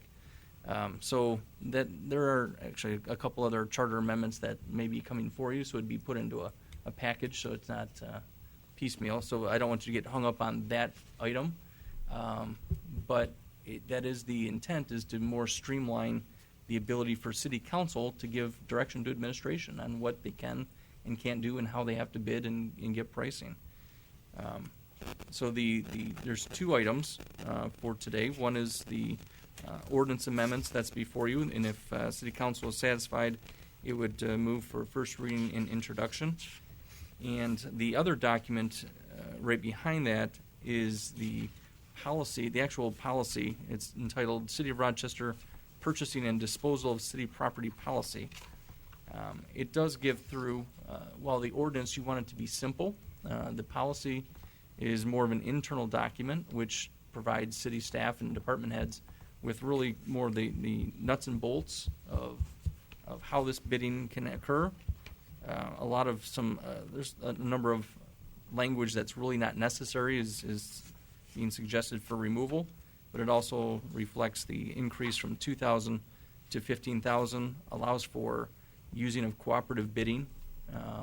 If other municipalities have gone through the competitive bidding process, a month ago, does it make sense for the City of Rochester to go out separately, or to see if that vendor is offering that price to the City of Rochester as well? I believe that administration and department heads are behind this. We have run this through the auditor as well, and she does not take objection to it. So we welcome any comments or action. Councilmember Cuthbertson. Thank you. If I could just inquire the city attorney, I certainly don't want to put words in his mouth, but what I heard was that your interpretation and application of Section 11.2 of the Charter would allow for modification effectively of this $2,000 number by ordinance in the interim with a recommended next step as well to update the charter in a way that allows people to, confirm that change and to underwrite the interpretation taken. Is that a fair way of construing? That's a what you're very saying? fair way of construing that. That, the language, I believe, can be read to, because it still would involve, anywhere from 2,000 to 15,000 would fall under this as well, because the charter provision, because it says involving more than $2,000, and so the city doesn't have an issue with a written contract, which could be a purchase order. It could be our city's standard services agreement. And it would be prudent for the city to give it to lowest responsible bidders after public notice. It doesn't require public bidding process. So I believe the interim step is not offended by these changes. And also I believe that the ordinance does specifically, to address that, we did put in section 2-321, last sentence that said, purchases under this division are subject to any requirement set forth in the charter. So we still wanted to reiterate that the city charter controls, and then we proceed to provide an interpretation of how that looks. Councilmember Cuthbertson. Thank you. I happen to agree that, as a practical matter, the $2,000 number was aimed at something at the time as being a material contract, right? Something that has a certain level of significance that it needed to be reduced to writing and go through this kind of process. And I do appreciate that was 50 years ago, obviously. We don't have the Federalist Papers, as it were, to help us, construct and think about what the drafters and the framers' perspective was on this issue. But I do think that any action really ought to go hand in hand with the direction to city administration to actually begin preparation of the related charter amendment. And my suggestion would be not just to say that it's $15,000, but to say $15,000 as may be adjusted or as shall be adjusted by an application of inflation as set by the Department of Commerce, CPI, whatever the controlling language is from the Department of Commerce, so that there's an ascertainable standard in the charter moving forward. So we don't have to so that this can be made clear that this will be something that can change over time, but people can understand exactly how. Other Mayor Pro Tem? Yes, so in number 5 on page 2, I don't know what the subcategory is. Tell me, when you're removing at the next council meeting, what does that mean? So that we'll know, are they currently coming or are they no longer? So tell me what that means. Yes, so when we looked at this section, if you read it, what the actual sentence says, it's just not usually applicable or applicable. So what this says is when there's a bid that's opened up, for instance, a request for proposal, the bids are open, they're tabulated, it absolutely this language suggests that needs to be brought before city council at the next city council meeting. Okay. Oftentimes, there's pricing that's obtained that that there's reasons why. I mean, for instance, if it was opened on a Friday and you have a city council meeting on Monday, that doesn't make sense because the department wouldn't have time to absorb that, figure out how they want to proceed with that pricing. It still would require, because it still requires, it's still reported to council with a recommendation for the purchase. It's just, I'm just eliminating that it's at the next city council meeting. Okay. So it's just a timing issue. Okay, that was. It'll always still come back here Right. for those purchases. Okay, and where does that specify that? Because this, I would just, so do you see under like 5, it just, you're crossing it out? Sure, but the same ahead of sentence. that? Sure, the same Yeah. sentence I guess it would be the next line up, says, it comes with a recommendation of the purchasing agent, if approved by the manager, is not the purchasing agent. But it's the line before that says, the bids shall thereupon be carefully examined and tabulated and reported to council with a recommendation of the agent. So it still comes to city council with the recommendation of the purchasing agent. So, okay, that makes, I mean, that was just an awkward sentence. Very much so. Okay. So that makes sense to me. The next thing is under section 2, 322. So when we're looking at that dollar amount, because it says purchases of supplies, materials, or equipment. So supplies could be paper, it could be pencils, it could be whatever it could be office supplies. So $15,000 in office supplies seems very high. And you could, so. It's a lot of pencils. It's a lot of pencils. So, I mean, I understand equipment, but that just seems super broad for $15,000. So I don't know what the council's thinking about, but. If I may, ma'am. So that's the $15,000 is the cap. So it doesn't have to be a $15,000 purchase. I know, but it's up to that. That's right. So in fact, we were debating a change to actually exclude consumables because, unless city council directs otherwise, buying, 20 cases of paper, for instance, Right. I'm not sure you'd want to see that staple order. Well, see, that's why I'm trying, this seems like it's very broad, and should we, narrow that down a little bit? Because, no, I don't want to see a Staples order. Well, that's what this does. Or, This allows the city to not go to city council for purchases under $15,000. So if it's a substantial order, you're going to see it.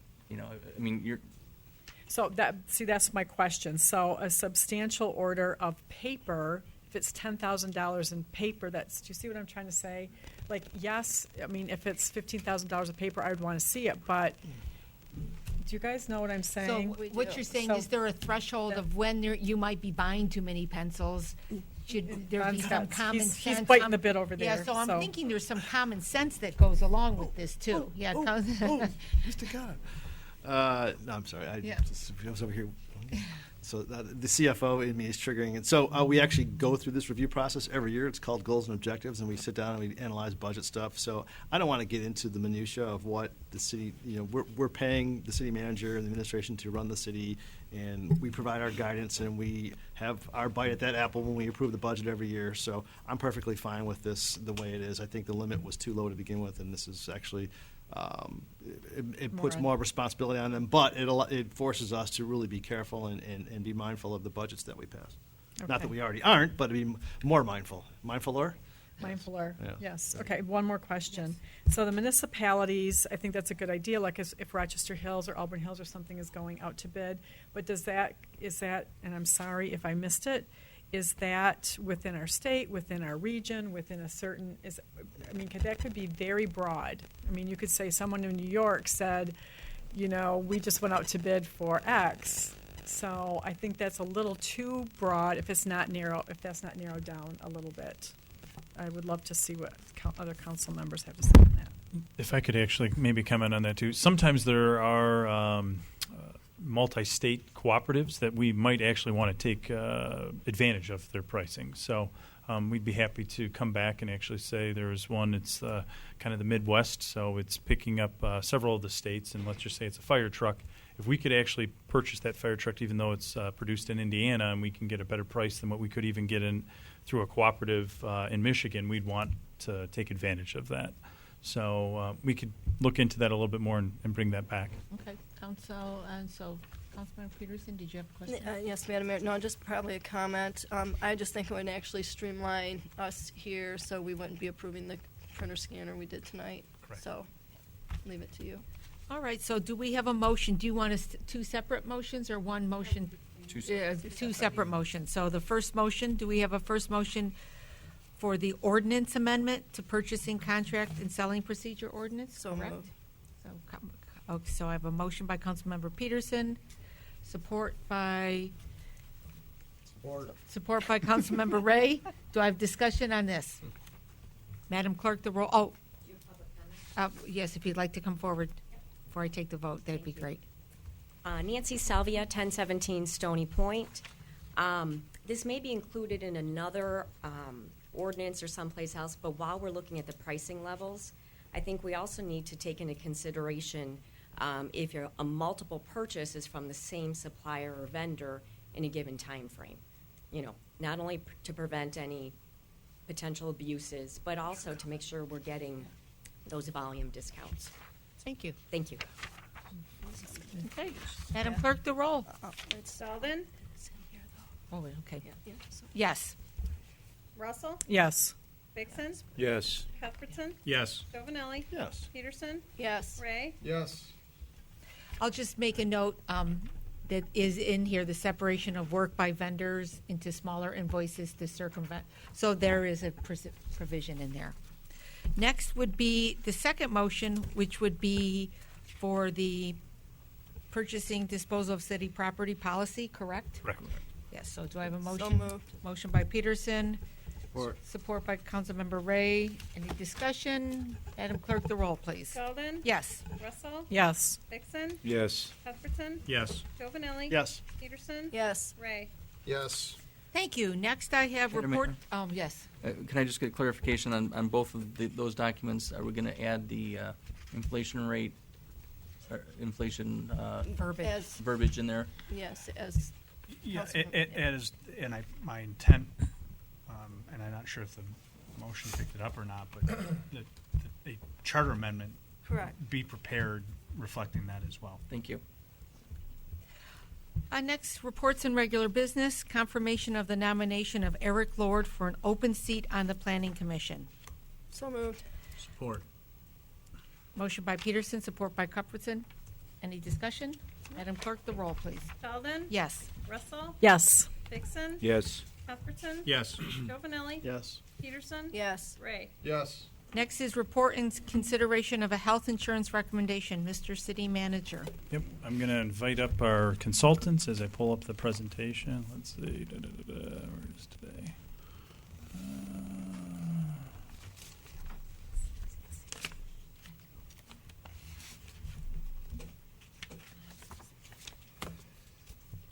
But is it warm in here? It's warm in here. I feel good for the first time. Yeah, it's warm because I feel perfect. Welcome. Good evening. I'm Don really Appel from Cornerstone Municipal. Good to see you again today. Thank you for coming. So we have today a review of the health care plan. Those of you here last year recall that with not a great amount of time to spare, conversation and then approval of moving the plan from the fully insured program to self-funded was approved by the council. So now it is time once more for that annual renewal. We have some information to share with you regarding the workings and success of that plan and to provide the support so that you can move forward feeling good about the decision that you made. And we've got different items. I'm going to try to address things that even at that last meeting that you had asked about. And obviously, as it goes on, you, of course, will feel free to ask me whatever questions you'd like. Let's see. So we have our first display. You'll see first a horizontal bar. That horizontal bar represents the dollar cost of the health care plan, the fully insured health care plan for the city of Rochester for the 2015-16 year. The renewal actually is in December, so this is the December of 2015 through November 2016 cost. At last year when we came, because of a combination of some of the experience from the city as well as changes made by Blue Cross and how they actually underwrite the plans, we came with the morbid news that there was a 33% rate increase due to the city, which of course was a painful piece of news. We, at that time, talked about the conversations that our office had had with the city manager regarding moving the plan from the fully insured plan with Blue Cross to a self-funded arrangement. And the city, by taking on the risk of claims with still a stop-loss insurance premium to protect against catastrophic claims, we felt would be the gain would be to better have the cost approximate the true cost of care delivered by the plan, as opposed to the more inflated fully insured rates. Well, with that projection at the time, we said, all right, well, that means instead of a 33% increase, it will be a 19% increase. And I don't remember which council member it was, but somebody said, let's not be all excited that we're having a 19% rate increase. I agreed at the time, and I still agree now.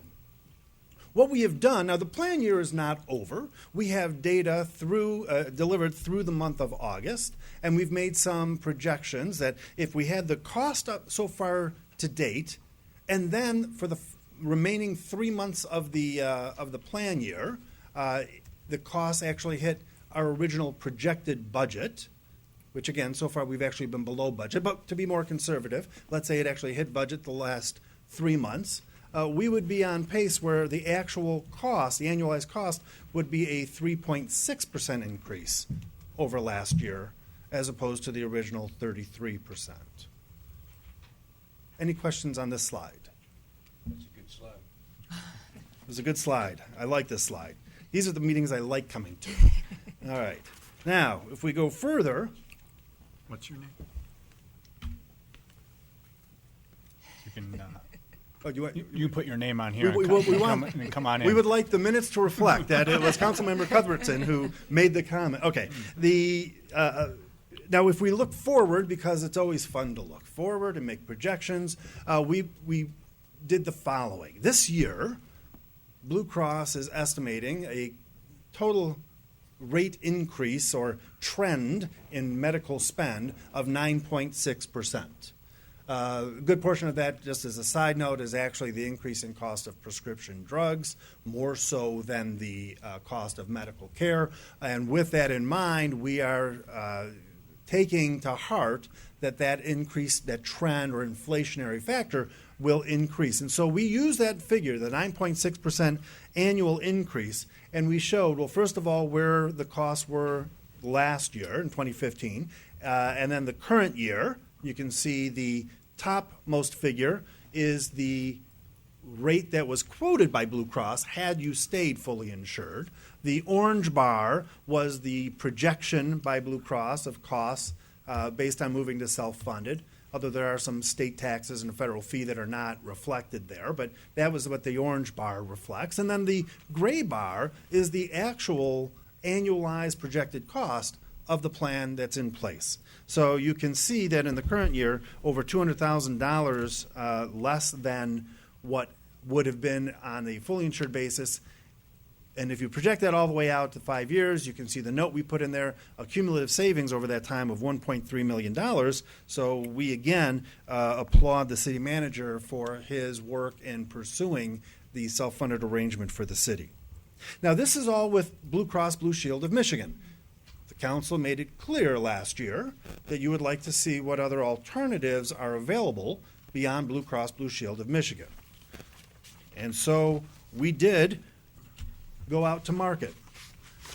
Unfortunately, as reflected by the chart, there really were not any takers. We had a number of carriers and vendors who took a look at the rates by Blue Cross. In doing this, they also took a look at the actual claims experience, took a look at it and determined that they either were uncompetitive or not competitive enough that they felt that there was any possibility to win the business over. So we actually had declinations from a number of carriers. Priority Health actually did come up with a quote, but it was higher than what was in force, what's currently in place and in force now, and they didn't quite match the pharmacy copay. So in essence, nobody quoted, nobody could match the plans, and so we're back with our friends at Blue Cross Blue Shield of Michigan. Now, I mentioned earlier that the health plan, the costs are incurred and handled by the city, but with the backstop, if you will, of a stop-loss insurance policy. So that if there was a particular claimant, if a claim should exceed $75,000, this stop-loss insurance with that large deductible would stop and insulate the city from those costs in excess of that amount and pay anything over the $75,000. The current arrangement with Blue Cross Blue Shield has not only Blue Cross doing the administration of the plan, we're also purchasing stop-loss insurance from Blue Cross. They have their own stop-loss pool. So, again, with the thought in mind of the direction that you provided to us last year, we shopped the stop-loss market. We found not a lot of takers because the combination of factors, the high percentage of retirees on the plan, the overall size of the plan, but we did find one company, Sun Life Financial, who has actually been making a name for itself over the last 5 years, writing quite a bit of stop-loss insurance for plans that are administered by Blue Cross Blue Shield of Michigan. And I just want to make sure to point out a couple things here. First of all, the stop-loss insurance in total, the cost of running the plan, is roughly 20% of the total cost. So when you see a number, when I say, oh, you can have a 2.8 savings compared to Blue Cross, I am not saying 2.8% of the overall cost spend. I am now sectioning off the cost of the stop-loss insurance, which is just that sub-cost of the total. Sun Life is quoting right out the gate a 2.8% savings, which is not a lot of money. In fact, it is about $5,000, as shown on the page. But the couple things that they did that made it attractive to look at them. Number one, we had asked for additional levels of stop-loss deductible. It's currently at $75,000. We said, well, we want to take a look. What if it were $100,000? What if it were $125,000? And Blue Cross Blue Shield actually said, no, we're not even going to quote those for you. Sun Life did. Now, once it was quoted, in a meeting with the city manager, we did an evaluation, and it did not really look advantageous to take advantage of those, at least not at this juncture, but they at least were willing to come forward and provide those quotes. The other thing that they do, which is not available from Blue Cross, is they will let you share in good experience of the plan. If the loss ratio of the plan is better than 70%, in other words, as long as the money that they're reimbursing does not exceed 70% of what you paid for the policy, they will share in some of those gains. Half of the, it's a funny way they phrase it, but 50% of the savings up to a maximum of 10% of what you paid. So what that means is our bottom line, that it's a $5,000, at the current deductible level, there's a $5,000 savings that's guaranteed, and it could be as high as $17,000. Now, again, as a percentage of your overall health care budget, this is very small, but $17,000 are also real dollars. So we're bringing that up. Yes. Yes, Councilmember Giovanelli. Thank you, Madam Mayor. And we had a robust discussion about this, and as you know, I was a huge proponent of making the switch, so I'm super glad to see these returns. Another advantage of doing self-insured is we get some pretty good intel as to usage, historical usage. How many contracts or how many folks, what was the highest dollar amount that was paid out during the year, and how close did we get to the $75,000 on anybody in particular? Well, I apologize that I did not bring the full details with me today. I can tell you we have had nobody broach the $75,000 figure.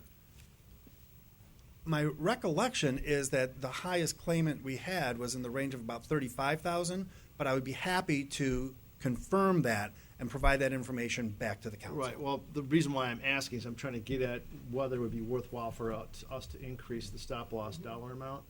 And my gut is yes, it would be based on that, but I was asking that specific question to find out if, well, we had 5 guys that, whatever, and next year it could be worse. We need to keep it low. So I'm looking for that sort of feedback.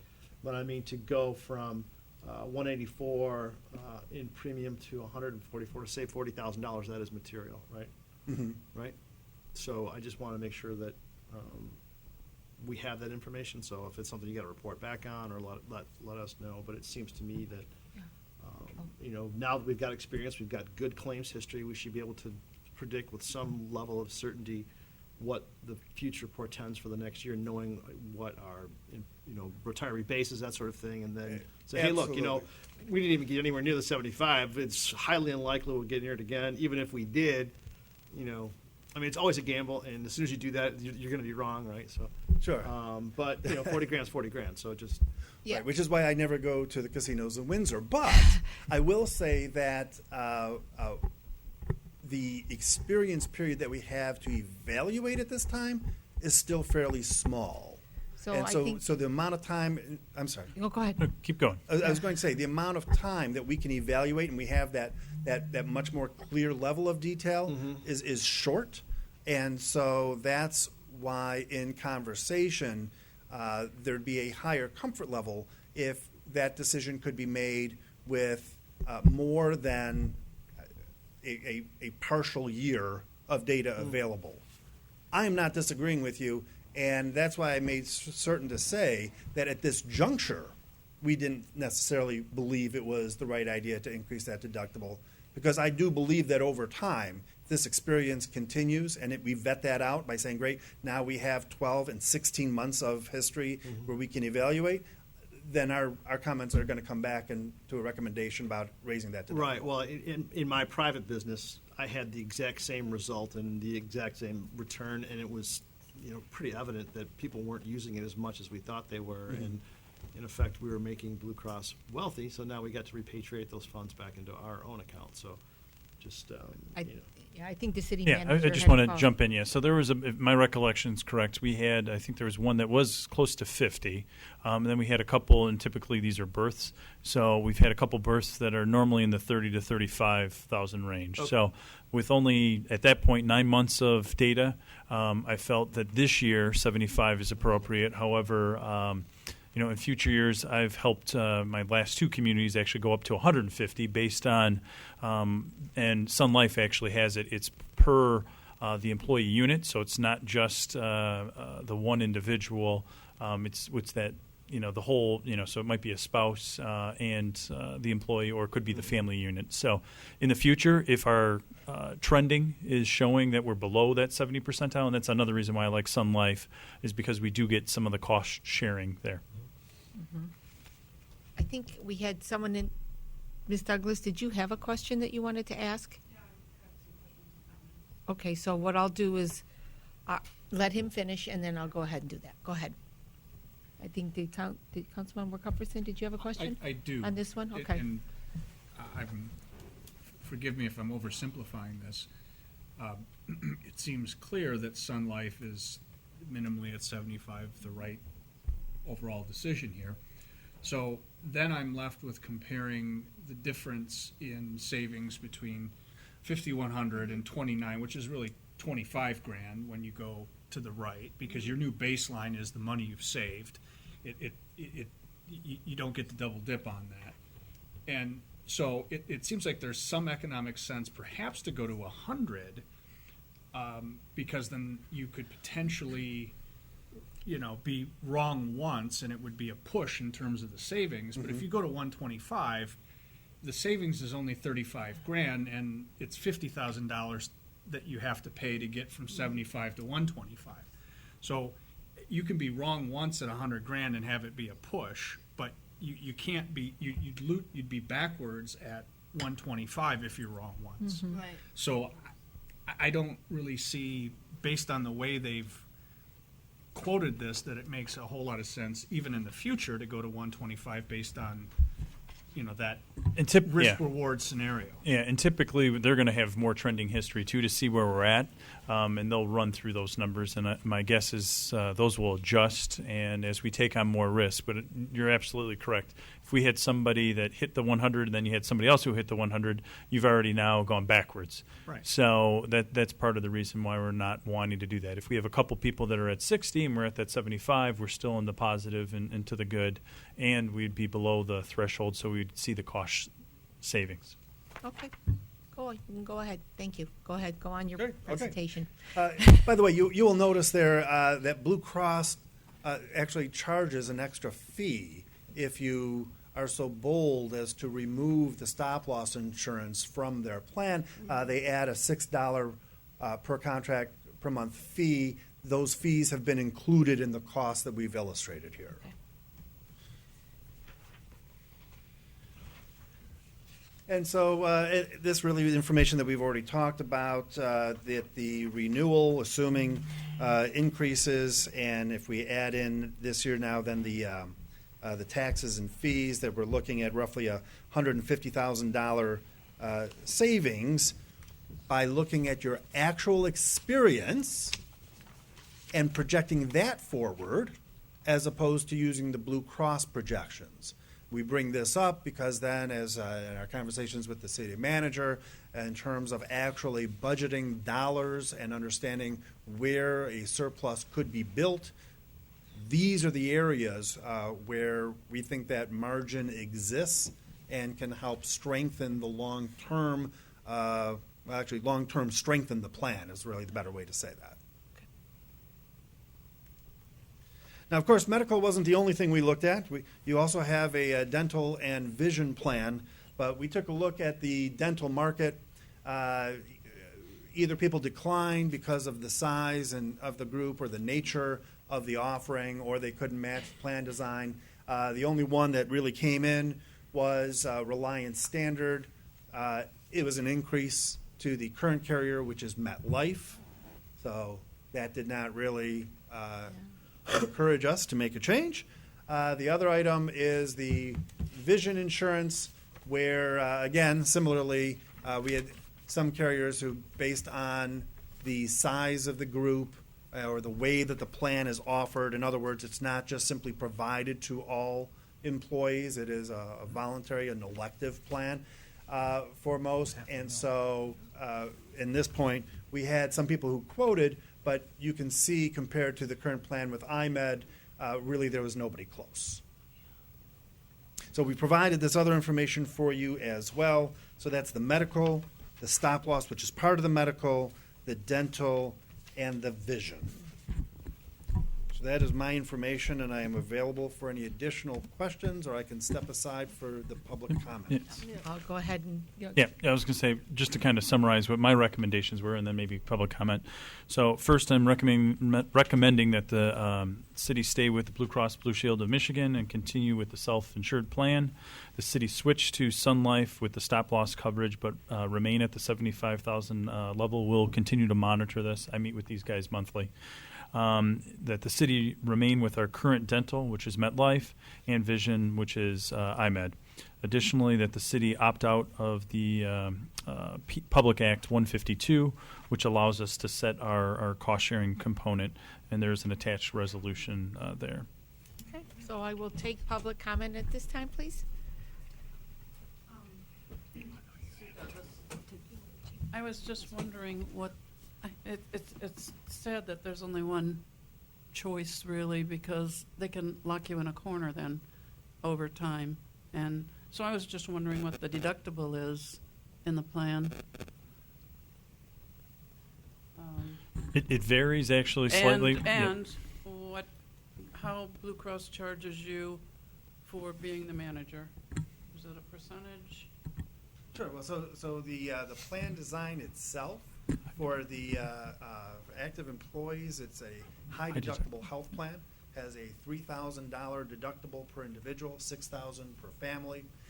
Blue Cross Blue Shield charges an administrative fee. It is a flat dollar amount per contract per month for everybody that they administer, and especially now they currently also charge a monthly premium for the stop-loss insurance. If the recommendations of the city manager are approved, of course, that will go away, and they will receive, in lieu of that, their $6 per month per contract per month fee for that carve-out and for handling and administering the reporting that has to flow back and forth with Sun Life. And do you get their lowest and best rate that you pay for their discount? So the discount services are unimpacted, whether you have stop-loss or anything else with them, without them. They have a discount schedule for their PPO, the Preferred Provider Organization, and those discounted fees are provided to all of the plans. There are not different tiers of discounts for that plan. And we as well were slightly disappointed that there weren't competitors for the administration of the plan, but the thing that I am comfortable with is the idea of understanding at this point any of the underwriting margin that Blue Cross would have in a fully insured rate now is gone. They're charging a fee to administer the plan, and then they are charging, then the employees are simply being charged the cost of care. So the plans are no longer at the underwriting whim of the company. They are now the actual cost of services rendered, along with the fee to administer that plan. Well, just an experience that a lot of places had, including Oakland County, was how do you monitor and know that what they are taking out of your funds is just is the accurate amount and is not exceeding that amount? Let's say we had a 15% contract with them, and they were taking 30% out, we found out. And with all due respect to the administration that's there now, I think that they tried to correct it quietly, and then it came out, and they were sued, and they lost millions, but we could only go back 8 years. So, how do you know? No one knew they were taking it. One guy finally got mad and said, "You've been paying this for 16 years. Oh, well. Because we audited. So, I'm sorry? It's audited? The city has the ability to do a claims audit. That's not something that is provided by the administrator of the plan, but you have the ability to contract with a firm to audit the claims. You can do that, and it can be recommended that perhaps on a once every 5-year basis that's done to, in essence, spot check to make sure that the claims are being paid correctly. And I believe that one of the items that was that perhaps, I don't know the details of what she is referring to, but at one time there was what Blue Cross called a retention reallocation fee. And what they did was, in order to lower the monthly administrative fee, they held back some of the discount on the services. So there were groups who said, well, I can't pay $75 per contract per month. And they said, no problem, we'll give it to you for $50. But what they did is they held back a percentage of the savings, and all of our contracts for all of the clients that our office works with, we have a pass-through arrangement with Blue Cross where we are asking them to charge the full administrative fee associated with the plan so that there is no holdback or retention on the back end holding back of discount. this was just, and they did it to the road commission and other communities. So too. anything Below else, us, any other lawsuits on that questions, road. Ms. Douglas? Any other questions? So, yeah, and he answered it. And, Okay, I thank you. suggest you keep an eye on these Yep. and audit them, because you don't know, and the people who are getting the medical care, they have a right to privacy too under all the laws. So you can't just say, well, we had, we shouldn't be talking about pregnancies or anything, because that in an organization this size, in 2 seconds you can figure out who that is. So, anyways, you know, in at least this small an organization, what's going on without having to delve into their medical records. But if you see costs coming in that are exceeding that, then that's when somebody has to ask what happened, why. Yep. All right. We just didn't. Nobody saw it. Nobody Thank expected them to be just helping themselves, Thank you. and they did. Thank you. And they lost. Any other feedback from council? Yes, Councilmember Bixson. Yes, I think this council's done a great job. We, years, 15, 18 years ago, we were in the dark ages, I think, on hospitalization. That's obviously such a key to the future financial stability of this city. I want to congratulate Blaine. I think this area is kind of in your wheelhouse, and I appreciate that. So, I think we're providing care to our employees, but we are doing it as efficiently as possible, which is absolutely necessary, which we didn't always do here, and I think we've gone a long way. So kudos to everybody. A question I have is, you read a lot about the potential chaos in Obamacare and things like that, and, tremendous rate increases potentially if that doesn't get worked out. Do you have an opinion on that? Is that something that could be coming? You don't know any more than the rest of us. Well, I just want to see how much time we have till everybody has to go home.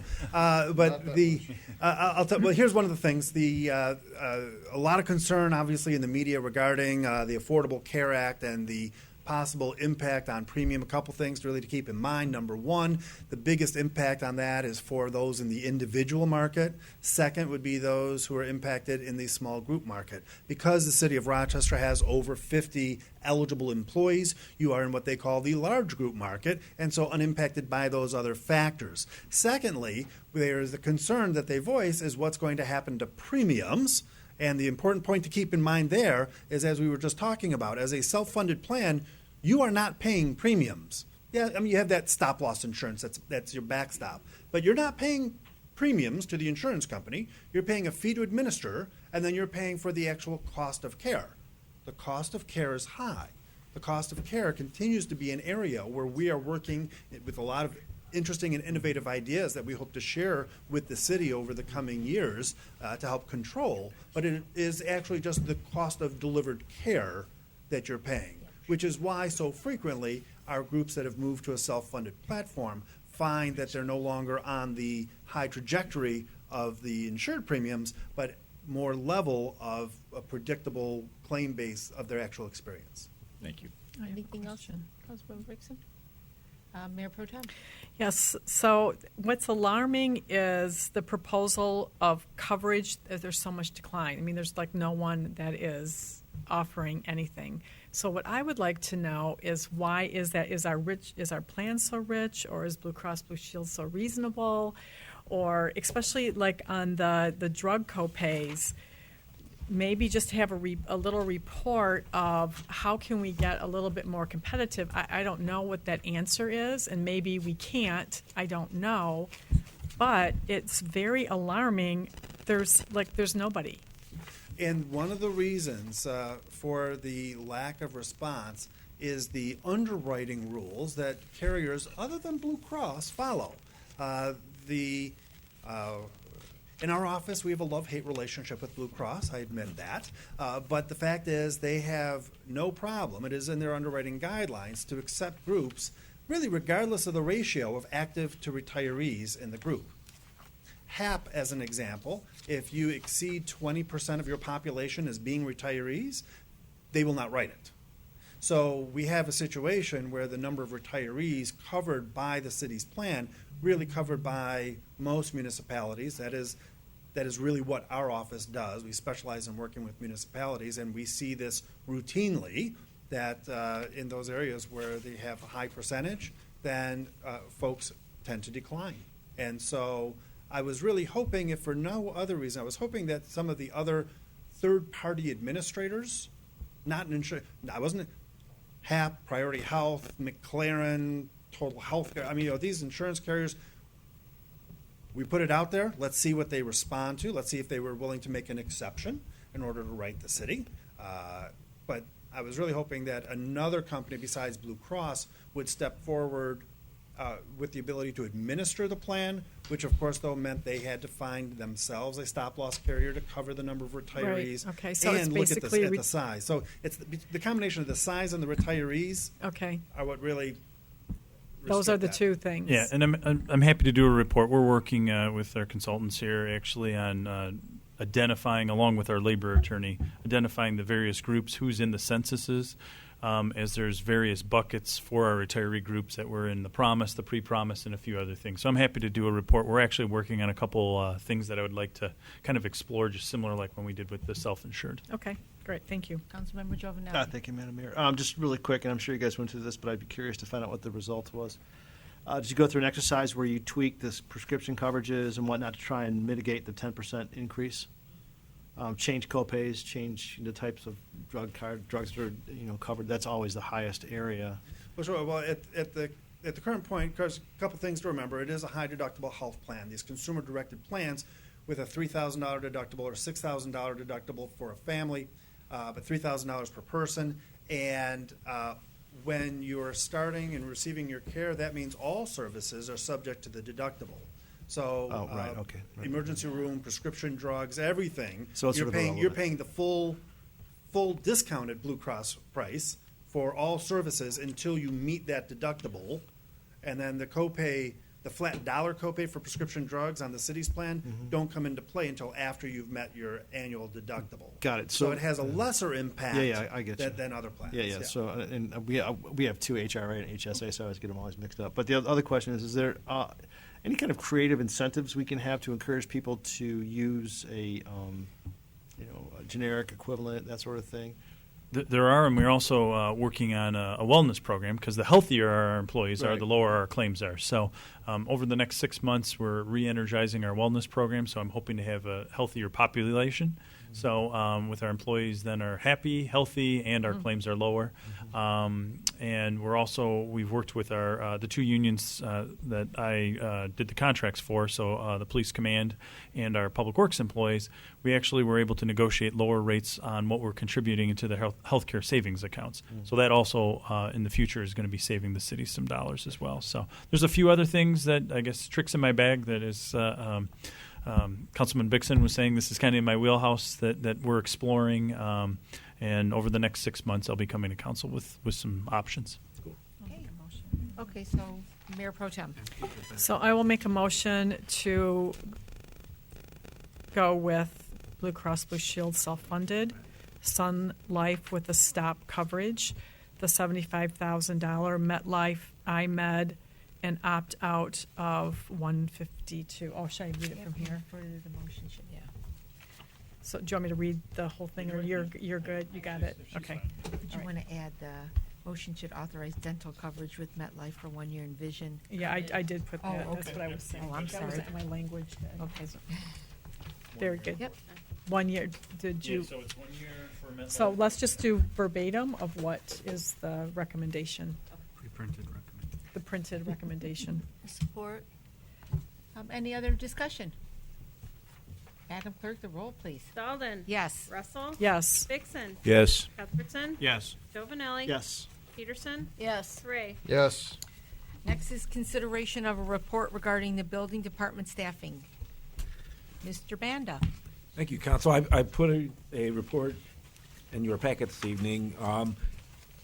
As part of our overall staff work in the last month and a half with the city manager wing, we're looking at all aspects of how we reorganize, with Mr. Scanlon leaving and Shannon coming and figuring out where we want to go. So a piece of this is obviously the building department. A few months ago, council had talked about, hey, are you guys ready to take on this, what is now taking place, active economic investment in Rochester. So I've had mixed discussions and emotions, and how do we get through this the most proper way. So that was my shot at it.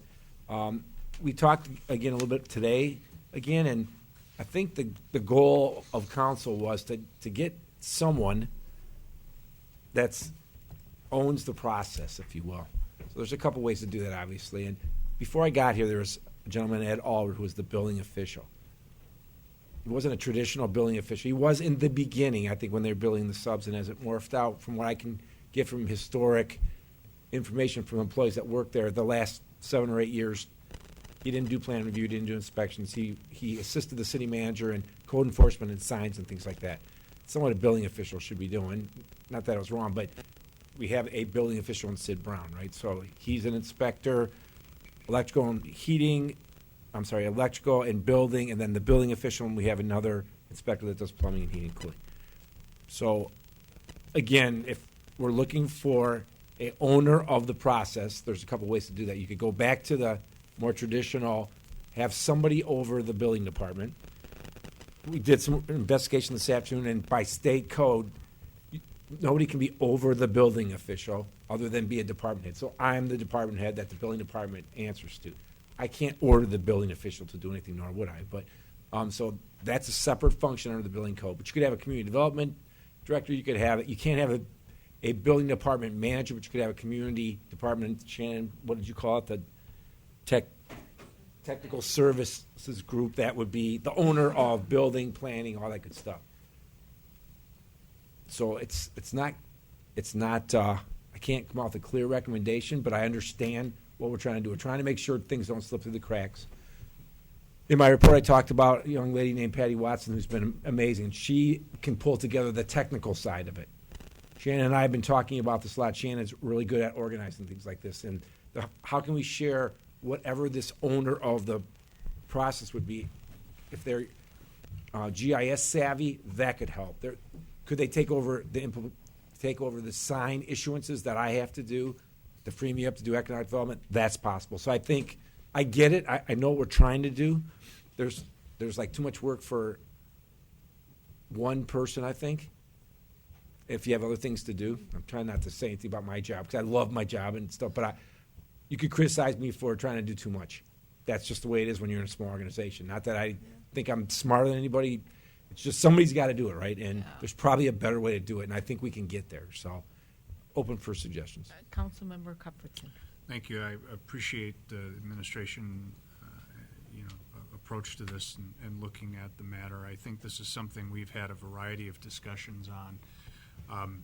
What was really quite important here, that one paragraph, so bear with me. Presently, our building planning department consists of one full-time building clerk, 2 part-time inspectors, one of which is the building official, Mr. Banda, reviewing sign permits, tree removal permits, ZBA, planning commission requests, with the assistant of our executive assistant, Megan Frazzo, the city planner, and city attorney. In addition, we use our fire department for code enforcement needs, and also deals with business licenses, rental registrations, alarm registrations, and associated inspections. In addition, the police chief is involved in a variety, in the police department, in a variety of liquor license yearly inspection requests. And finally, it appears that our city engineering firm, of course, reviews all work associated with the approved site plans and additions to sites that require permits, with or without input from DEQ, MDOT, and the Road Commission, in which case those folks are involved in the process here. I think that goes a long ways to trying to articulate the nature of the challenge of administering something from end to end, right? I've used the analogy several times that we have quite a web, right? And today we lack an identified, empowered, authoritative spider to operate that web. And I really can't think of a better analogy. Not that there's, trying to catch flies and so forth, but it really gets to the point that, there is a lot going on, and there should be something at the center of it that is managing it end to end. And at least to my eye, probably reports to Blaine or Nick as a principal official for the city. Knowing what's coming from a development standpoint, and you even look at what's happening from an infill standpoint, today there is a press of business that I think requires someone to own that, right? And to make sure that it's happening in a concerted way, someone that owns responsibility for it overall and can identify and hold folks accountable for good things that happen and mistakes that occur. And quite frankly, to have Nick as, fielding our individual calls, like, for example, there was a porta-john in a front yard on Northwood Street on a house that was being built for a year and a half. Somebody should be managing whether that's appropriate and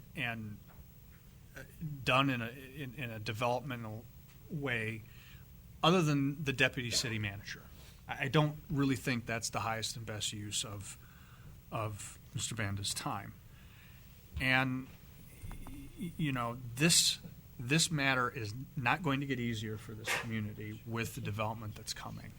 And while my credentials are in order about making government efficient, and to streamline operations when possible, I think, and headcount, I believe, is down from when I took office by, I think, 6 or 7 individuals. But all of that notwithstanding, knowing when you need to invest in getting things right, I think is a strength. And this, to me, seems like one of those times. Today we have the benefit of substantial building permit revenue. We have resources outside the general fund to be able to help offset the expense that might be associated with this. And for me, I think looking at someone who is a full-time department level official owning this is a prudent thing for the reasons I've just outlined. Having said that, understanding that, while all of this is going on, the press of business in front of us could be somewhat cyclical, right? Mm-hmm. We're in a boom. And any of us who've been up here long enough, we know the other side of that too.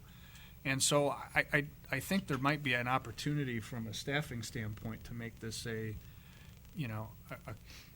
term of years contract, a couple year engagement with an opportunity to potentially extend that if need be, and be real frank with someone in their coming in, and maybe someone wants that kind of an engagement on the later part of a career, or maybe the front end. I don't know. Maybe nobody wants that, but I think it's an opportunity for us to get smart, to own this process in a way that people understand, and not increase headcount without some kind of backstop if the need starts to decline. So I think a proposal somewhere that embraces most of that would, I think, be well suited. So, thank you. Thank you. Councilmember Hi, Peterson. Madam Mayor. Thank you. I can't agree more. For a long time, I thought that we should have already had one just to make things smoother and easier for everybody. I think everyone's done a fabulous job, though. I just think this will make it better, especially with what we have coming forward and all the changes. And, more is going to come once we get all the information back, too, and I think it'll really let us know that to manage everything most appropriately without taxing anything, I think it would be great.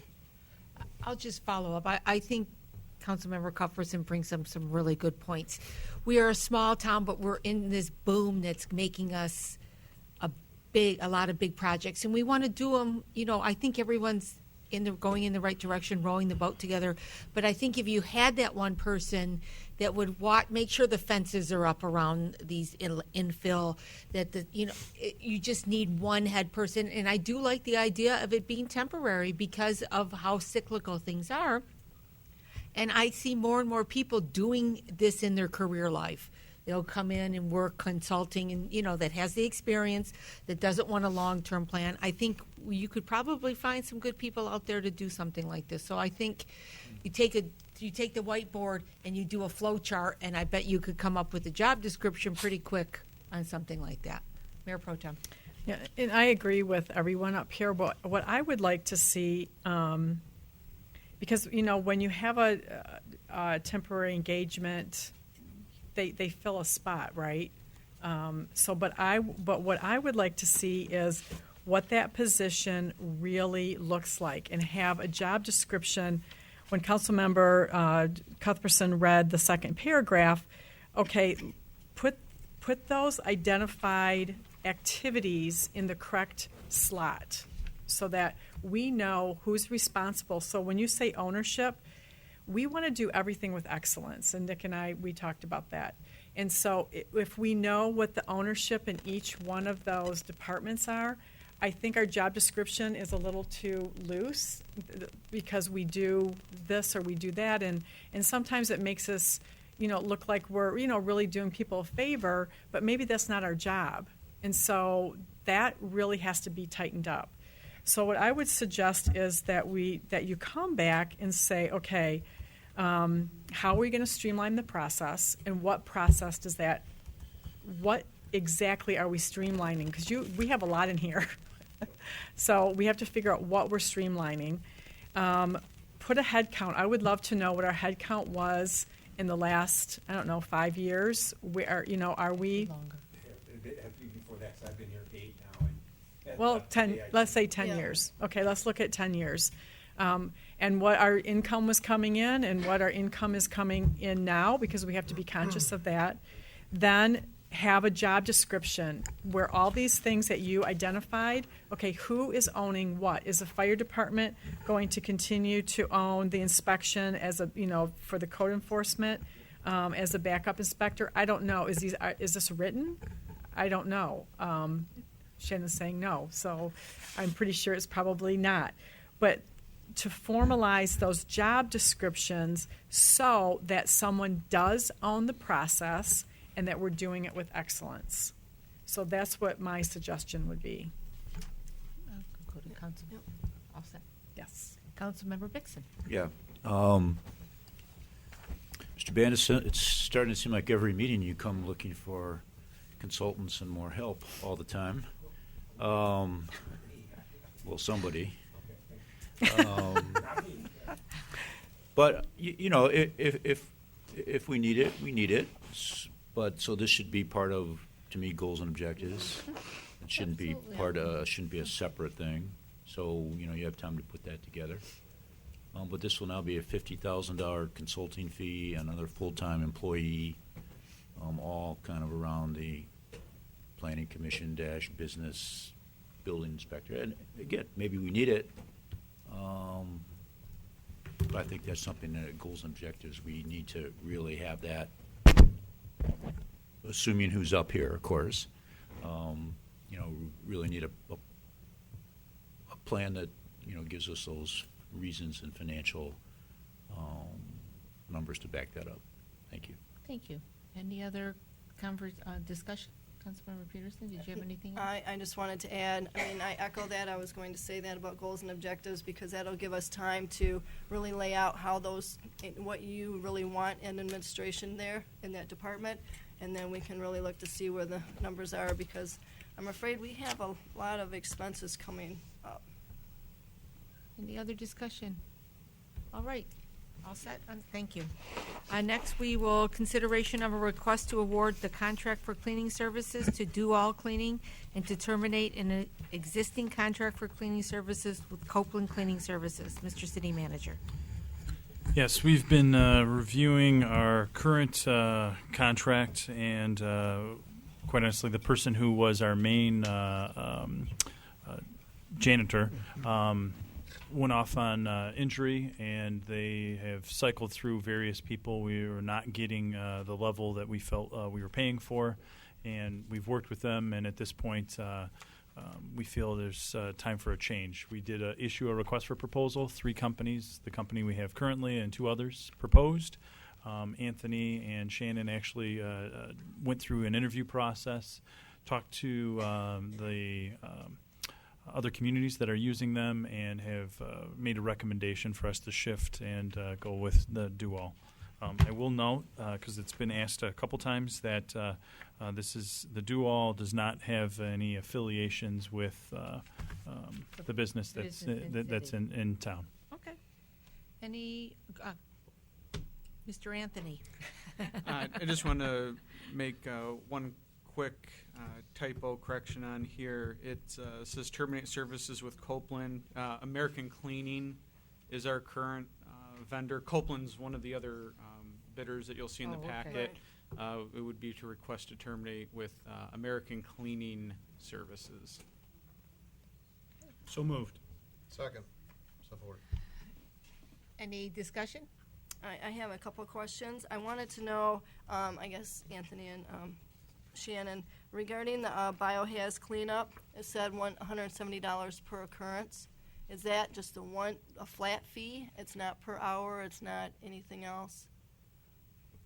Those are per call and per occurrence. Typically, those happen in the prison area, in the jail area there, and then those are, I believe, then the Clean city up and attorney out there, too. adds that bill Yeah. onto the restitution for recovery. So it's No, and I understood that part. Release I just wanted to make sure that it's just a Yeah. flat fee for each time they come out. Correct. There's nothing additional. Okay, so then, when you go up to, the parking structure and that, and the hours, that's just the normal flat, and who's monitoring that? Okay, the DPW, okay. Director, yeah. DPW director, that's great. The only thing I really don't like is they have a 5% increase each year, even though they come in lower. It ends up being quite a bit of money over the life of the contract. And I wanted to know whether or not, do we have to do a 3-year contract?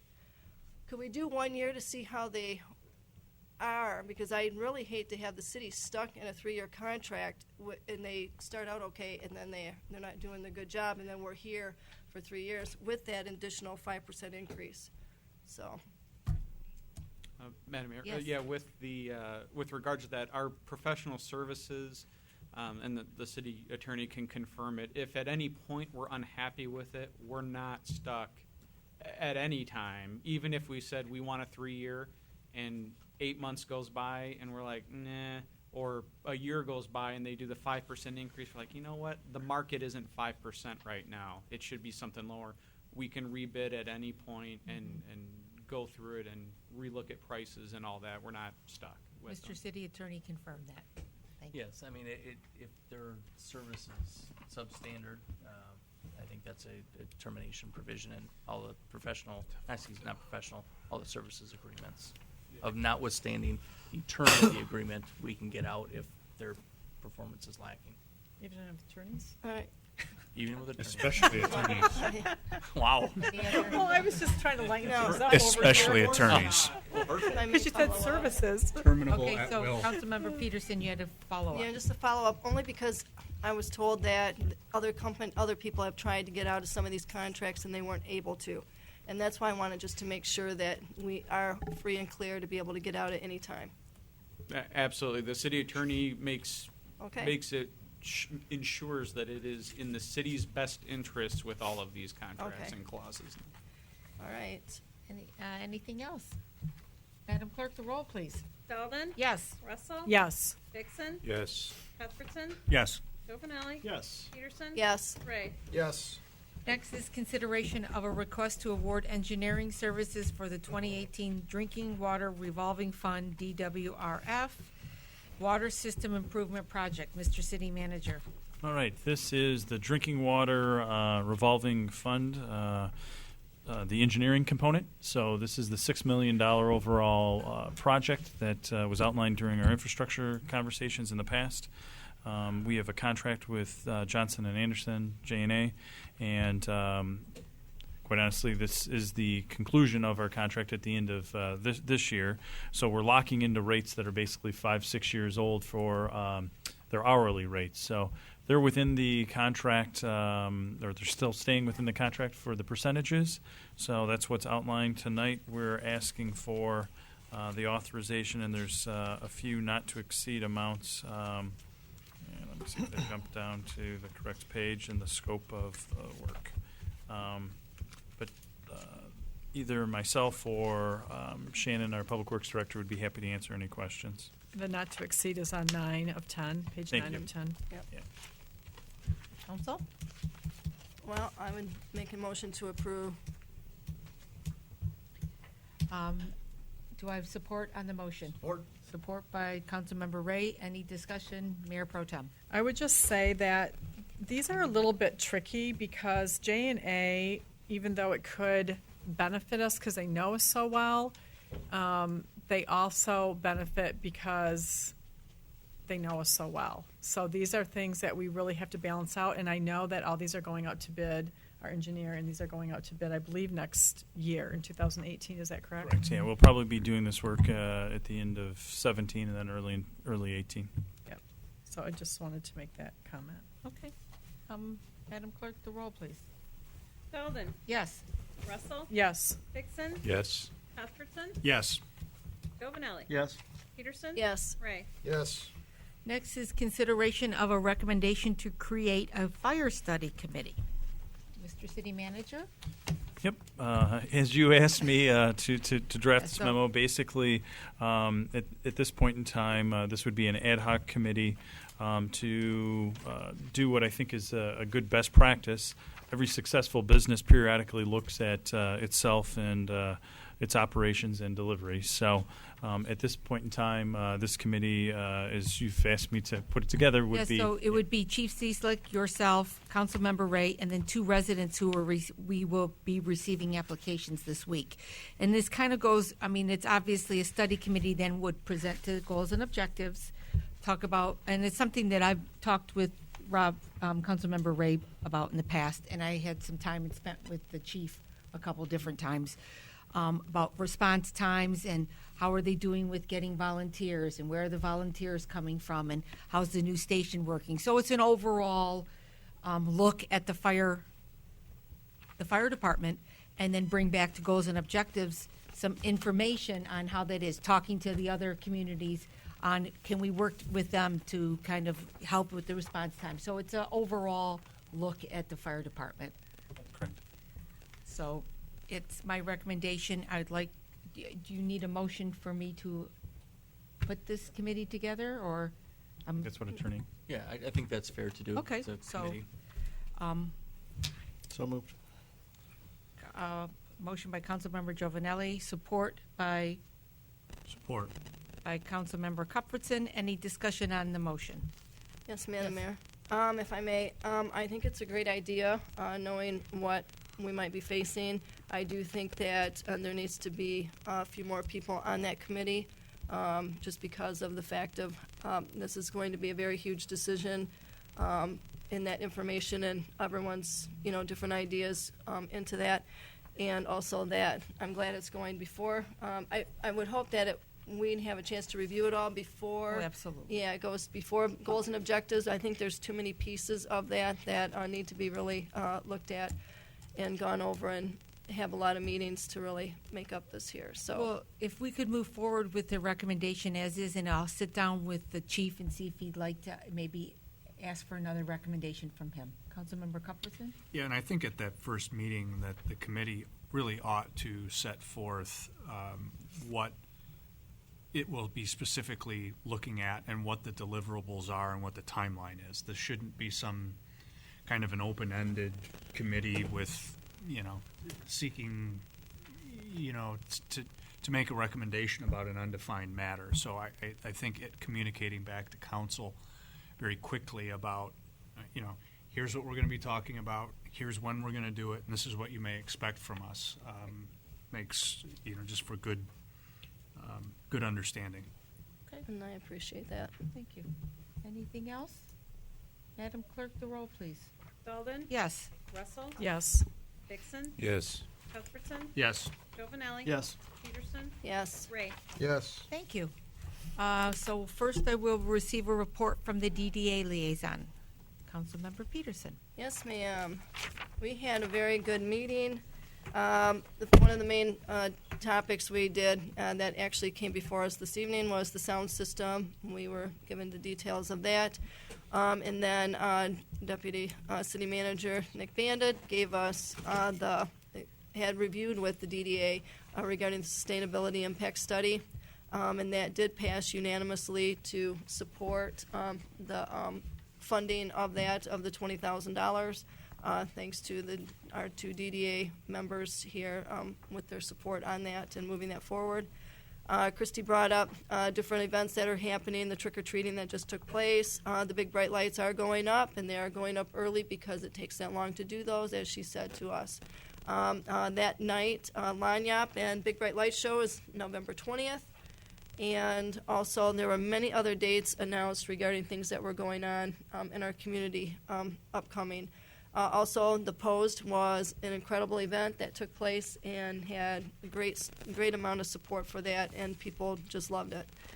So that was basically the meeting. I don't think I missed anything. PSD. It was, Mayor Pro Tem. thank you. It was a very excellent meeting. It was just, we have the holiday season, which is Lanyap, Friday night carriage rides, Festival of Trees, the Main Street Conference is in March this year in Kansas City. So basically, we're just going over Kris Kringle and everything that's going on with activities. Great. And Ra, back to you, Councilmember Peterson. Yeah, thank you. I was not in attendance to the October 11th meeting. I did have an excused absence for that. I had to go to a memorial service. I was given an update, though, that we had Executive Director Ron Jewell did update everyone on the information coming out for the physical therapy place, and what Planning Commission had stated with it not being in the zone, correct zoning ordinance at this point in time. And other than that, the event was incredible for the Heroes and Villains run. That turned out awesome. They have had a lot of volleyball tournaments at the new gym. They have the soccer's been going on in there for the adult soccer that's been going on, so they've had a lot of activity at Ra-Ra. Great, thank you. New business for referral and miscellaneous, Mr. City Manager. Right, a few items. Listed out first, I wanted to, again, congratulate Gail Kemmler. This upcoming weekend, she'll be celebrating 100 years. Talking with her son, wanted to note that between 2 and 5 p.m., the public is welcome to First Congressional Church for an ice cream social. And again, I just wanted to add my congratulations and happy birthday. I know the mayor has already presented Gail with a proclamation from council, but just wanted to note that. Next, there was a request for the city-owned property inventory and then some maps. So those are in the materials here. And I just want to note for the public that we do have a special meeting that's scheduled for November 9th at 7 p.m. right in this room. The next item that I am actually looking for council's okay on is some professional development training. I've been requested over the last probably 6 months looking at various professional development for the long term so that we can create a roadmap. And after looking at a couple different options, I've talked with some of our neighbors who've actually started to go through some of these programs with the Disney Institute. So what I'm recommending and seeking approval for is for the fire chief and myself to go down in early December. It's December 4th through the 8th, and attend a 5-day business excellence course at the Disney Institute. What I'm hoping to gain is some focused leadership, working on our culture, service, brand, and some innovation. Really, I feel Disney's program at the Institute is the gold standard. Might have just seen that Rochester Hills had a full-day workshop, and I'm seeking council's approval. Finally, the Brownfield public hearing. Staff had tried to hope really to make a deadline. We had that special meeting. We would have needed to hit the posting deadline for the newspaper the next day, that Friday. We missed that, so that's why that item's not on tonight's agenda. There's a 15-day window, and we weren't able to make it after we missed that Friday. So that will be coming up for the Brownfield public hearing on the 13th of November. And that's all I have. Yes, Can I ask please. a Yes. question on that subject? Before the next Brownfield meeting, I talked with someone who's affiliated with the Brownfield in another city, and they had never heard of, they thought the only thing they'd ever heard of was you dig out all the dirt and move it out, and they were not familiar with this, the mitigation of putting, and we had that meeting last time that it seemed to change from what it started to.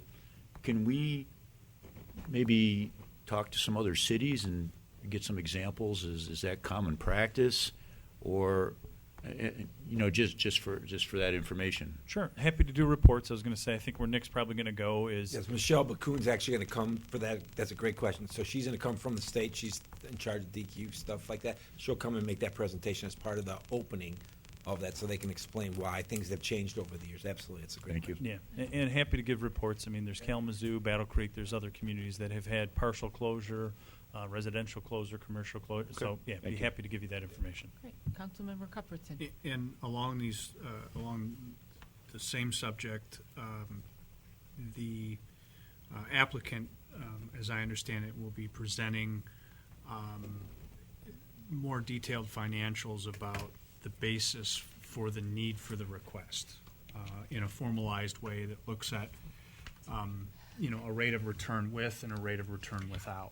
And I think it's very important, as I've said before, that we institutionalize that information as a part of our package being required of every applicant coming in, so that the public can understand why we're looking at something that includes, in essence, some tax preference, to be able to make a project commercially reasonable.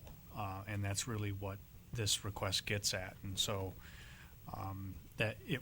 my vision for this, or my expectation would be that, it's on the checklist, right? When you fill out the application, that, some kind of financial statement with and without is handed in at the beginning, so those assumptions and those questions can be answered, on day one, not the day that we're being asked to finalized final approval, right? That sniff test should happen a lot earlier in the process. I'm confident that, understanding the numbers that are involved here, that, I think this request is very likely a needful one, right? I have a pretty high degree of confidence in that, but, we shouldn't be left, guessing, and it shouldn't be the request of a single council member, driving that. It's about a matter of transparency and general fairness. So, also, what would be very helpful is, working with and a point was raised more recently that, there's a $12 million all-in, quote, development cost. 2.3 million of that is the brownfield package, and there's some other costs involved that may reduce the overall taxable portion of the 12 million to something more in the range of 9-ish, but some of that may be also benefited by the personal property that will be assessed in the course of the build-out. And so I would like to see, and I'll get with Blaine and Nick after the meeting, is some sort of statement of what the city's cash flows are going to be, our pro forma on the other side about when tax revenue comes in more specifically, both from a personal property and real property standpoint, and where real and personal property dollars are dedicated. I believe both of it goes to the DDA as far as I understand it, but I want to verify that. So that we can have a single sheet of paper that's real clean that explains this as well, so that there's a good, understandable, reduced record to go in the minutes, assuming it's approved. Thank you. Go ahead. Oh, I was going to say, I do, talking with the attorney, I would need, for the professional development, I would need a motion approving that. So definitely don't want to stifle any conversation, but we'd just like that. Yep. So if you could give, I think council member had a question on the price. So what is the cost that we're looking at for something? It's in the materials there. The governmental rate is, I believe, $69.50 is for the 2017 governmental rate. For two people?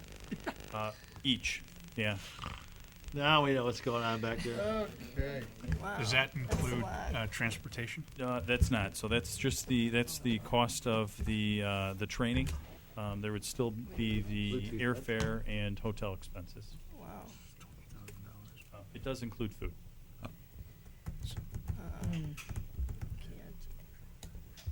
I can't support that.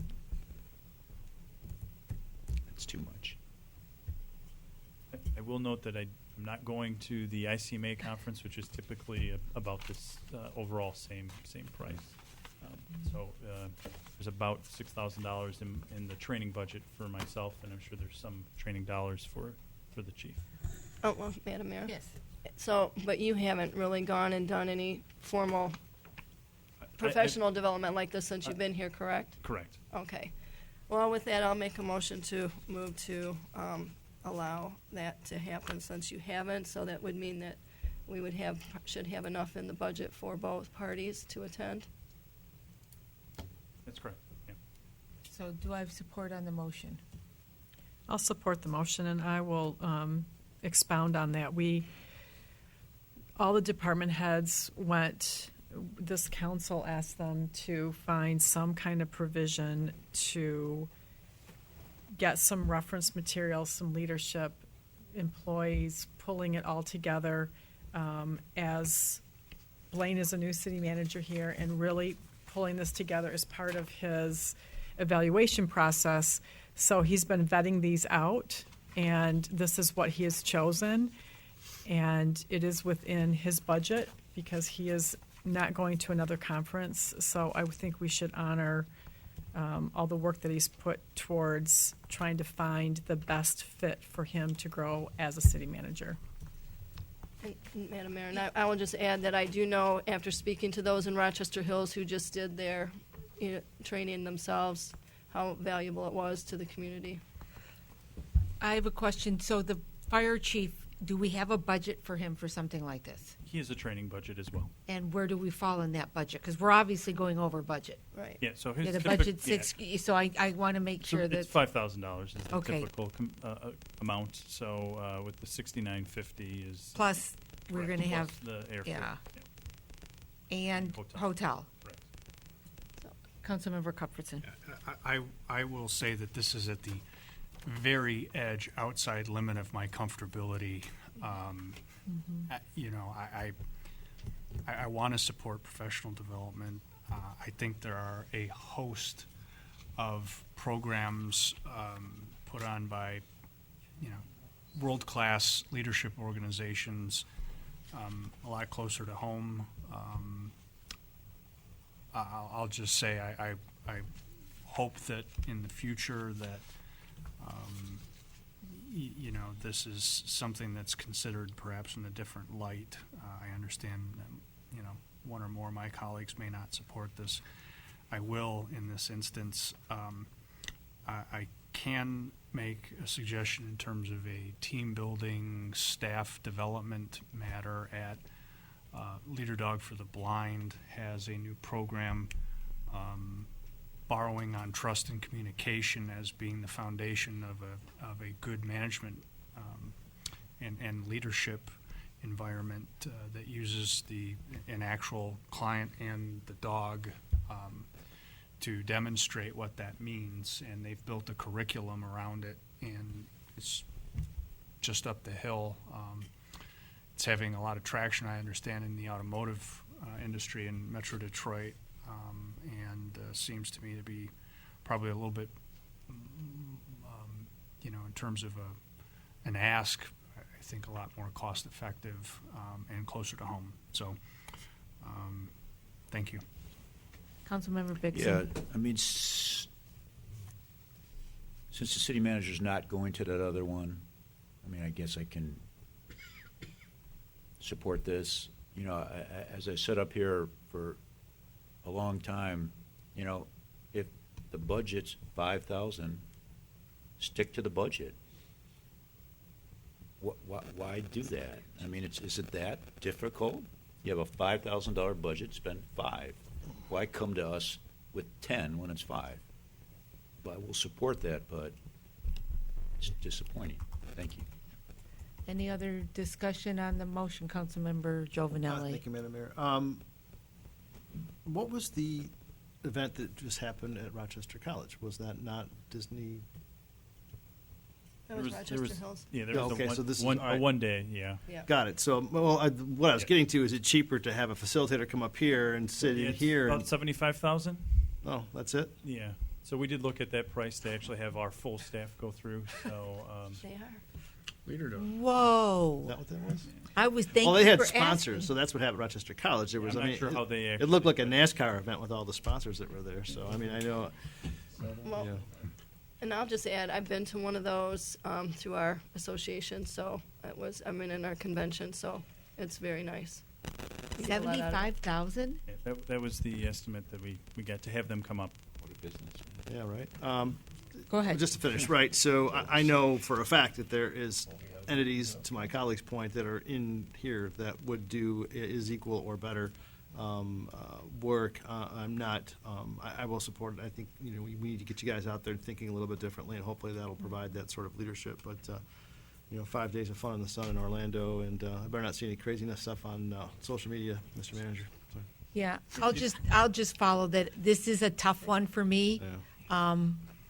But obviously you're not going to the other one, but I do think that creativity for the next training session would be my suggestion on where maybe you can go someplace local and do it. This is a tough one, though, based on the fact that we are over budget. Any other discussion on the Well, yes, Mayor Pro Tem. And I hope that you find something that makes it within budget. I mean, there's ways that you can, you have your training budget, the chief has his training budget. The chief is really where it's over. So let's make sure that we are tightening the belt to make this happen, because we do need creativity, we need a vision, and I hope that we do have something concise when we come back as a plan to carry us forward. Any other, yes, Councilmember Peterson. If I may just ask, why was the fire chief part of this?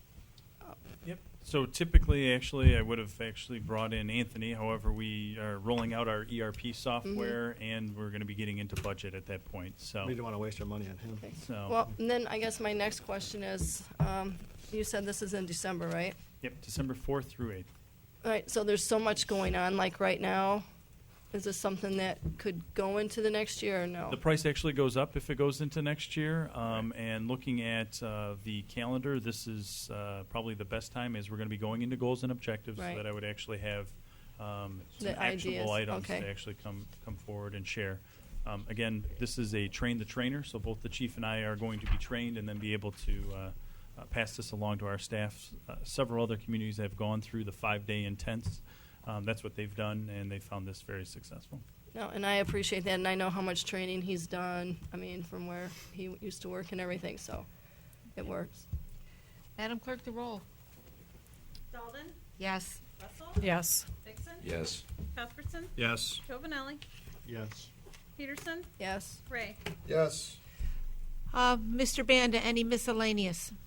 Only if after this rain, we might slow down a little bit, but you can see a path cut by the library. They're starting in the river for the next phase of our grant. good. So Thank you. Ross Jackson's in there, but we're going to get delayed a few days until the river comes down. So if you see that, we haven't had any complaints yet, so they're going at it. Thank you. Thank you. Madam Clerk. Reminder that Election Day is 2 weeks from tomorrow, November 7th. Polls are open from 7 a.m. to 8 p.m., and City Hall will be open from 9 to 2 on Saturday, November 4th for absentee ballots. Thank you. Mr. City Attorney. Nothing, thank you. Mr. Councilmember Bixson. Yeah, it's just on a positive note.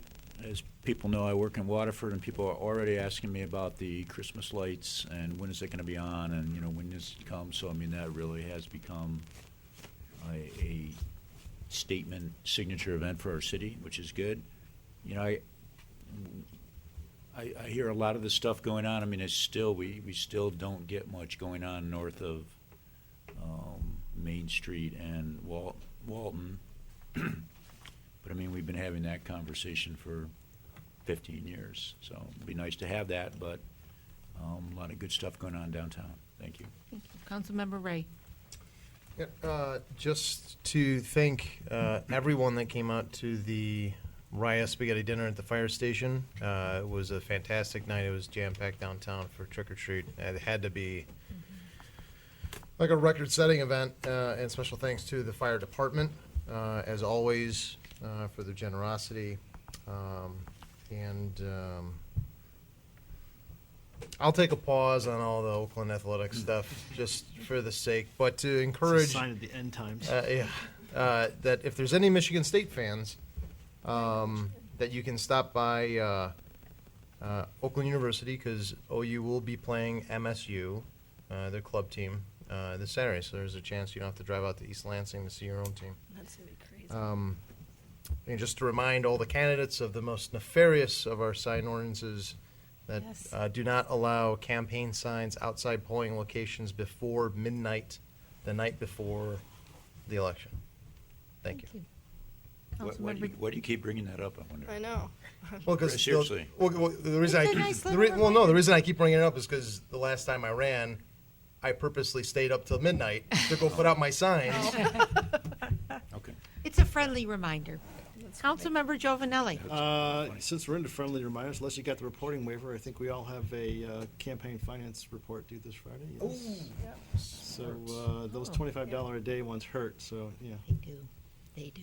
Give early and give often. As I always say. So just a friendly reminder. Thank you. Thank you. Yes. Councilmember Cuthbertson. I knew that.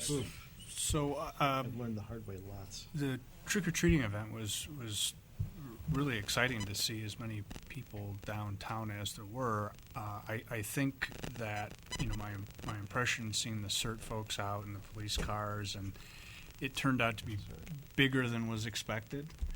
And maybe, walking small children, through a, corridor, kind of, weaving around all of the planters and so forth, and shoulder to shoulder with people that I don't want to say we're a victim of our own success, but I think, definitely blocking, finding a way, if we're going to have those kind of things, to block out, the parking spaces, create some buffers. It's a great idea.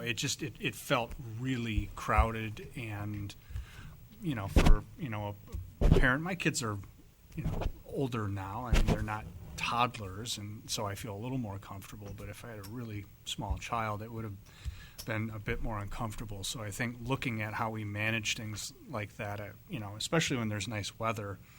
Lanyap a few years ago, there were, it was 70 degrees and you couldn't move. And so I think if one of the things that someone mentioned to me was, well, geez, if we really encouraged people and had trick-or-treating on Walnut Street and Water Street and made it, to spread people out more, that would probably help, with the crowds in any one place. But it's just a new set of challenges, right? All good things. I don't want to seem critical of it, but just that there's probably ways of building on what we do and do it better. So that was great. But thank you, Madam Mayor. Thank you. Councilmember Peterson. Just a couple things. One, I had trick or treat on there. I did receive many complaints about it, although it was awesome, and I saw all the people and all the kids and all the adults dressed up too, which was awesome. They thought it was very dangerous, and it was recommended that perhaps we find out if there's a way to close the street if it's going to continue being a big success, which we want. And that was one thing. The other thing is, had other complaints regarding parking on some of these side streets that we have, that people are parking on the wrong side of the street and then you can't get through and everything else. And this morning as I'm walking, which happens all the time, at 3rd and Walnut, people just go right through that stop sign and almost got hit today. But luckily, an awesome Rochester police officer watched them go through and watched them go through the next one as well. So it was pretty crazy, but I'm just glad they're out there. I just think we need to we could make a lot of money right now from people doing that. So the other thing is, first, I would like to thank everyone for the awesome collaboration with the Chamber, DDA, and the city to streamline the, Kris Kringle Market and the Christmas Parade, because not knowing how all the dynamics took place, it was good to hear about that tonight, and I appreciate that. Next, I would just like to ask my fellow council members that based on the fact that the Planning Commission recently had turned down the request of RARA for the physical therapy clinic to be located within the existing recreational facility, and the fact that the PC felt that the use is not unreasonable but not permitted in the present Industrial 1 zoning classification. I would like to know if my council persons would like to direct the city administration to ask the city planner to prepare a report on similar cities that do allow such a use within these public recreational facilities, and see if the planning commission would consider changing the district based on those findings.